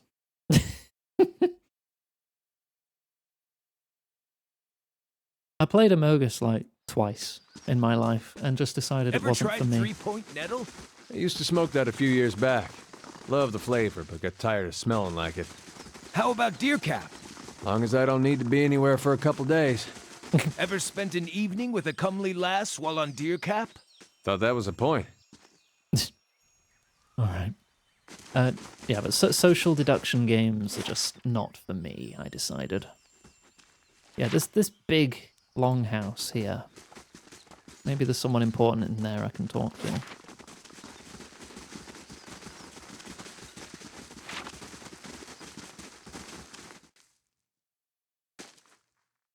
But yeah, I mean, I've never been keen on PvP games in general. I can respect them from a distance and go, yeah, that's a pretty good game. Just not for me. Right, well, you're named. Hello. What brings you here? Sensing your approach, an agitated elven hunter suddenly drops his conversation and turns to face you. What kind of courtesy have you learned in your filthy homeland? A red stripe of paint gleams, pearly with sweat from cheekbone to cheekbone. We speak of Glenfaven matters. Begone! The huntress in the group raises her calloused hand. Still your heart, Ridai? Do not forget where you stand. She parts the fine strands of golden hair that float before her face and acknowledges you with a nod. In the house of our ancestors and the 6 tribes, we commune as one people. Ridai looks away and fumes in a restrained breath. The ancestors will forgive me, and my brother, when I clean the shame away from his name. He looks at the huntress, and from the taint it has brought to our tribe. Yeah, what happened to your brother? My brother. The hunter's heavy breathing pauses for a moment. My brother Fjorm is the greatest hunter of our tribe. He set out on a blood hunt but hasn't returned. And now Arfwen, that puny liar. He claims that my brother... Ridai clenches his fists. The elven huntress fills in the silence. Arfwen belongs to another tribe. He is the hunter that competed against Fjorm during their blood hunt. She gives a glancing look to Ridai. Arfwen claims that Fjorm has exiled himself, deciding to not return to Twin Elms. Ridai scowls. His stripe of paint curves like an angry wound. Exiled. In shame. For losing to him during the blood hunt. Can you believe this? Liar! Even though Arfwen returned with the giant Stelgar's fang as proof, it's hard to believe that Fjorm would have failed to kill the prey first. The huntress digs her heel on the dark soil.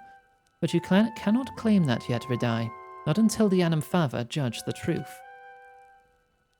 Arfwen's weak. From a lower tribe. He bares his teeth. He lies. I'll find the truth and clean my brother's name. Why would he lie about your brother? Why? Throws his arms up in the air and looks at you as if the answer were obvious. Ridai, please, still your anger. She does not know our customs. The huntress turns to you and nods. Arfwen stands much to gain from claiming a victory over Fjorm. It brings renown and glory to his kin, a lesser tribe, the twice-split arrows. Arfwen has no history, no name, and now he returns a hero while my brother... Ridai's face twists in ire. Tricked. Perhaps worse. So how do you plan to clear Fjorm's name? A bead of sweat rolls down Ridai's forehead and hangs from his red-painted cheekbone like a drop of blood. It quivers as the hunter's muscles twitch. I can't tarry here while my brother's fate remains unknown. The Anamfava must let me go. To judge Arfwen and to clean our tribe's name, they cannot listen only to your truth. The huntress lowers her head, glancing at you. Before the Anamfava, only an impartial voice can speak for what happened. Ridai whips his neck, and the drop of sweat lingering on his cheekbone flies in your direction. Ew. You mean to involve this one? An Estramor? She points at him, her calloused finger curved like a claw. Listen to me now. Arfwen returned, with proof. Your brother did not even come back. The huntress blows against the fine hairs floating down her face. The tribes are split. Something must be done. She looks at you. And this one is known to speak the truth. Hell yeah, I'm honest all the time. I'm big honest. Yeah, I may have some information already. I'll let you know. Ridai stares into nothingness. He breaks the silence in a grave voice. I'll remain here and wait for the Anamfava to summon us. The huntress nods at you. Fjorm and Arfwen went to the Northweald Forest beyond the Old Song Pass to hunt a giant Stelgar. Search there and return to us with the truth if you can. But be aware, Stelgar of such size, many times over the lesser kin, usually gather a big pride that follows them closely. Ridai fixes his eyes on you, two glowing embers over the blood-red stripe painted across his face. Estramor, I don't expect help. But I'll do anything to know of my brother's fate and to clean the stain that Arfwen has spilled on our tribe. He throws his chin back. Anything. This I claim. Speak with Ridai in the Passage of the Six. Didn't I just... Yeah, I was just talking to him. Is this someone I came across already? Estramor? Hang on.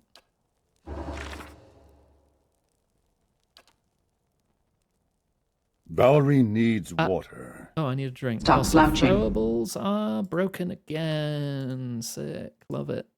Great when that happens. Alright. Turned back on. I found enough information about his death. His brother Ridai will want to know about it. I found Fjorm's corpse. His lingering essence revealed part of his last memories. In trying to kill the giant Stelgar by himself, Fjorm tricked Arfwen and fought the creature alone, dying in the attempt. Yeah, I did come across that already. So, yeah, I'm ready to speak with him already. What did you see? Where's Fjorm? Ridai takes a step forward. Tell me! Ridai! The huntress thrusts her palm between you and her companion. The truth belongs to all of us. Even Arfwen. You know this.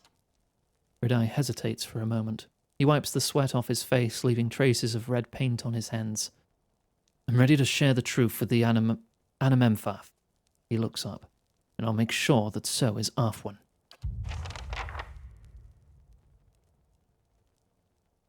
Okay. Hi. Our paths cross again. Gauss and Anams.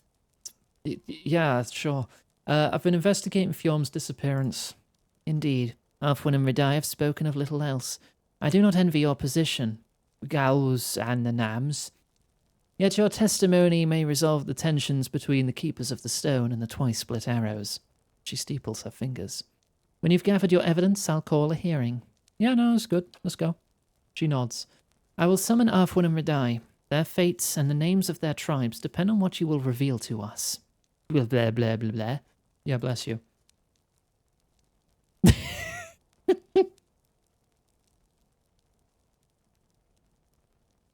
Bethel stands at the head of the hall, lit from behind by dozens of candles.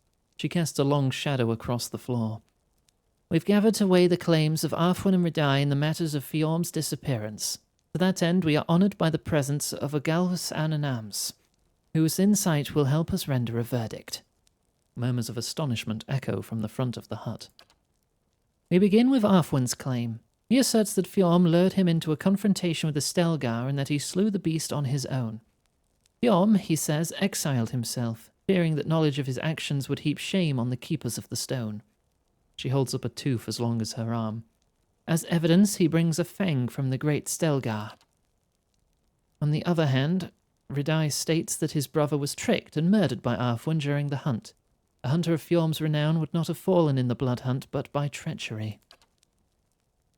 Her shadow flickers and dances in the candlelight as she looks at you.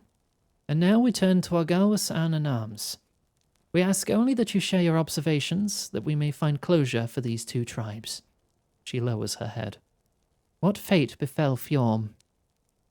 Yeah, he's dead, mate. What? Redai stares at you, his face contorted between surprise and anger. He turns to Arfwin. How? You puny weakling, how? The Anamenfarth whips her neck toward the tribesman. Do not forget your place. Redai's chest balloons, but he quickly lowers his chin in obedience. Arfwin's eyes dart from side to side. The Anamenfarth continues. It saddens us to know this truth, but we must still reveal it deeper. If this is so, how did the giant Stelgar die? Fjorm killed it. Of course he did. Redai shakes his fist and looks to everyone in the hall. Arfwin is just a feeble hunter from the twice-split arrows, and a liar. Fur bristles along Bethel's arms. Silence. Her slitted pupils narrow as she regards you. And now we come to it. Claim the truth for the 6 tribes, Galwas Ananams. Fjorm tricked Arfwin and fought the giant Stelgar by himself. They killed each other in the fight. Arfwin tried to cover Fjorm's shame, but lied about besting the creature. Your words echo along the passage of the 6 to the solemn audience. Bethel nods. It is as you say. We thank you for sharing your truth with us. The Anamemfarth turns to Arfwin and Redai. Brothers of the tribes, let these wounds mend. Go in peace and contemplate the shame brought into our hearth. And she wants to speak with me. She turns back to you. The shame upon both tribes is not what I would have wanted, but we must learn to turn our faces to these hard truths if we are to survive the coming seasons. Your integrity is a boon to us. Please accept this with our thanks. Cool. What is it? Couple of swords? Neat. Unique swords. Cat's claw. It's just a good sword. It doesn't really have any special properties.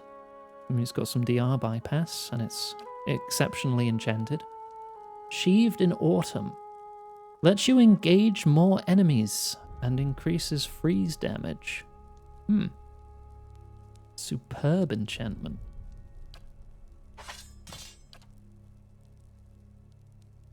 The Unforgiven is 13 to 19 crush damage.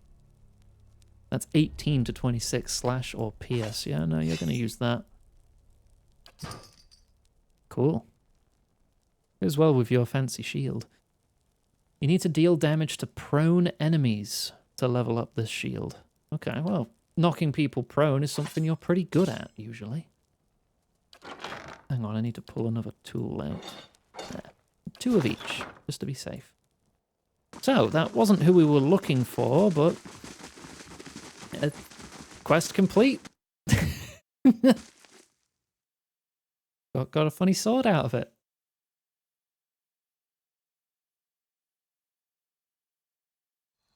Right, I need to find my way now to the Burial Isle, I think. Where's the quickest exit? There.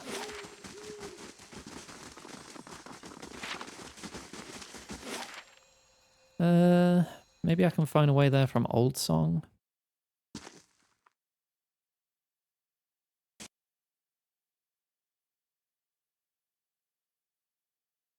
Soon find out. Burial Isle. Andrus Tides, Durance, you crack me up. Hmm? There's no joke to be had, Amawa. Only the observations of a humble missionary. Oh, tell me the one about Margaret again. I love that joke. Simply because I have business with that whore does not mean I care to discuss it. How do you make your face get so red?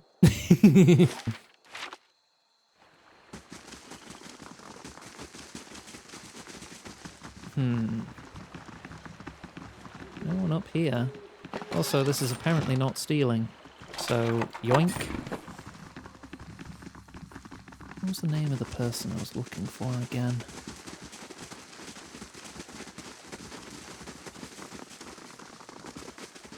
Did they not say they were like by the shore or something? I forgot. Eh?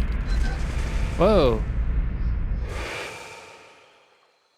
Yeah, that's probably fine.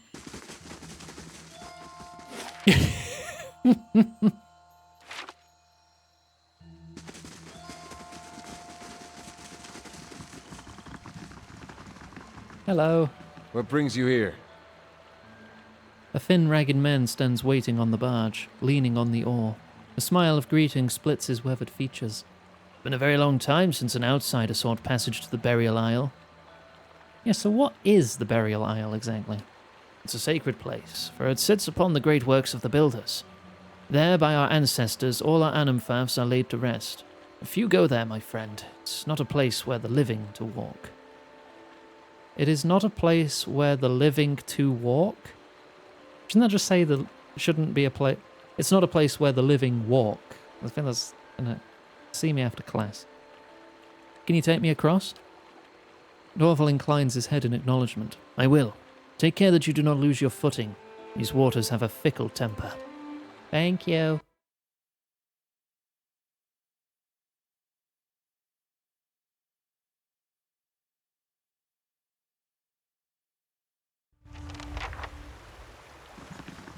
I gotta go find This place is sacred ground, so watch where you step.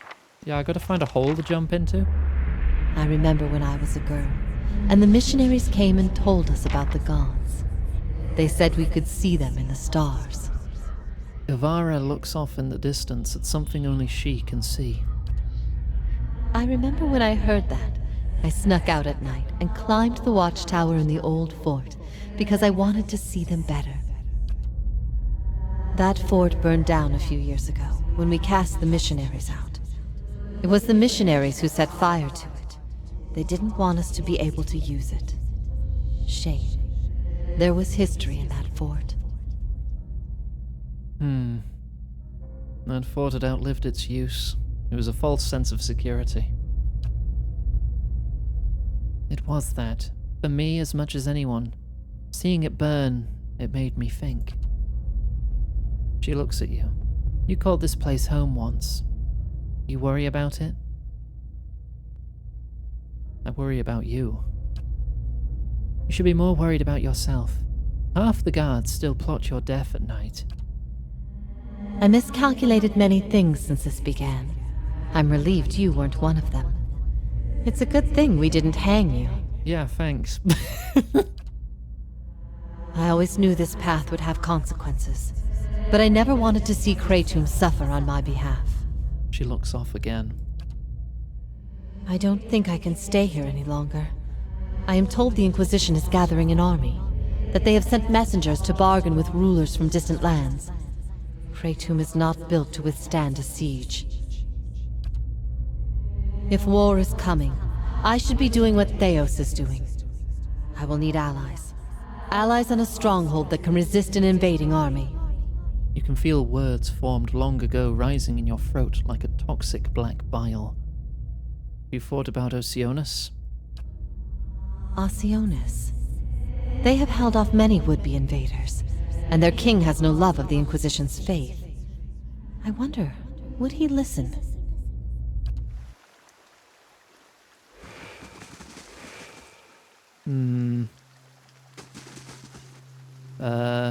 They seem to be eating souls as I walk around here.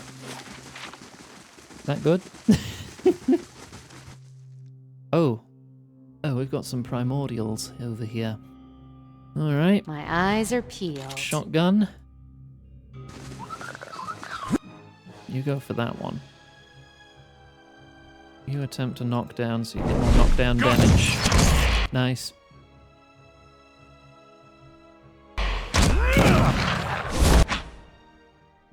That's one dealt with.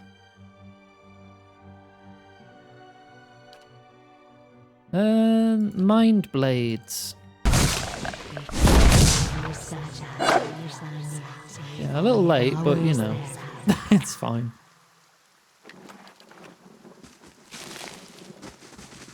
What's this door? You venture through a doorway into an underground tunnel. The staircase coils upwards, leading to a dim passage. On the upper level, light filters through the collapsed ceiling. A wall of piled stones and rubble blocks the way ahead. Examine. To your observant eye, the mass looks dangerously unstable. The rocks appear to have held together through sheer chance. Moving even one could send the rest tumbling. I don't need to waste a pry bar then. Just pull it. Adia, you've got muscles. He can't do it. Maniha, you've got muscles. Maniha grabs a large stone and starts heaving. Dirt spills from the cracks between the rocks. Maniha's efforts dislodge the boulder and it rolls free with a heavy groan. Other slabs and chunks of debris begin to break away. The massive pile creaks and rumbles, threatening to loose 1,000 pounds of stone around you. Maniha steps into the gap and braces against the shifting stone. Maniha holds the rock slide in place long enough for the party to slip through the breach to safety. Light breaks into the tunnel up ahead, growing brighter as you continue. Soon the passage ends, opening up high on the cliffside of the burial isle. Oh, hello.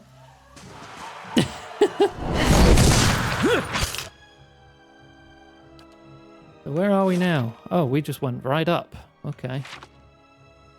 A lot of spirits. Let's get some AoE magic up here. We get Firebug out.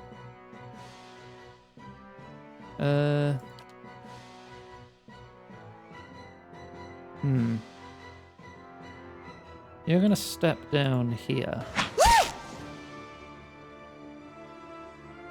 And mind lance them. Bit too. Step forward a little more. I don't want to hit Adia. I don't think I will.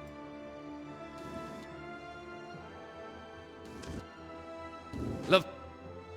The fact they keep moving is making it awkward. That will hit Adia. There we go.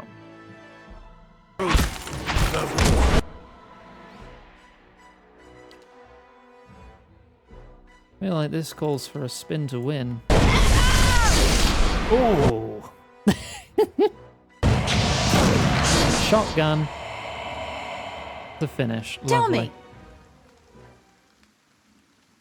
Just had to position it right. It's all good. Quick save. Ooh. Grant's knockdown. Eh.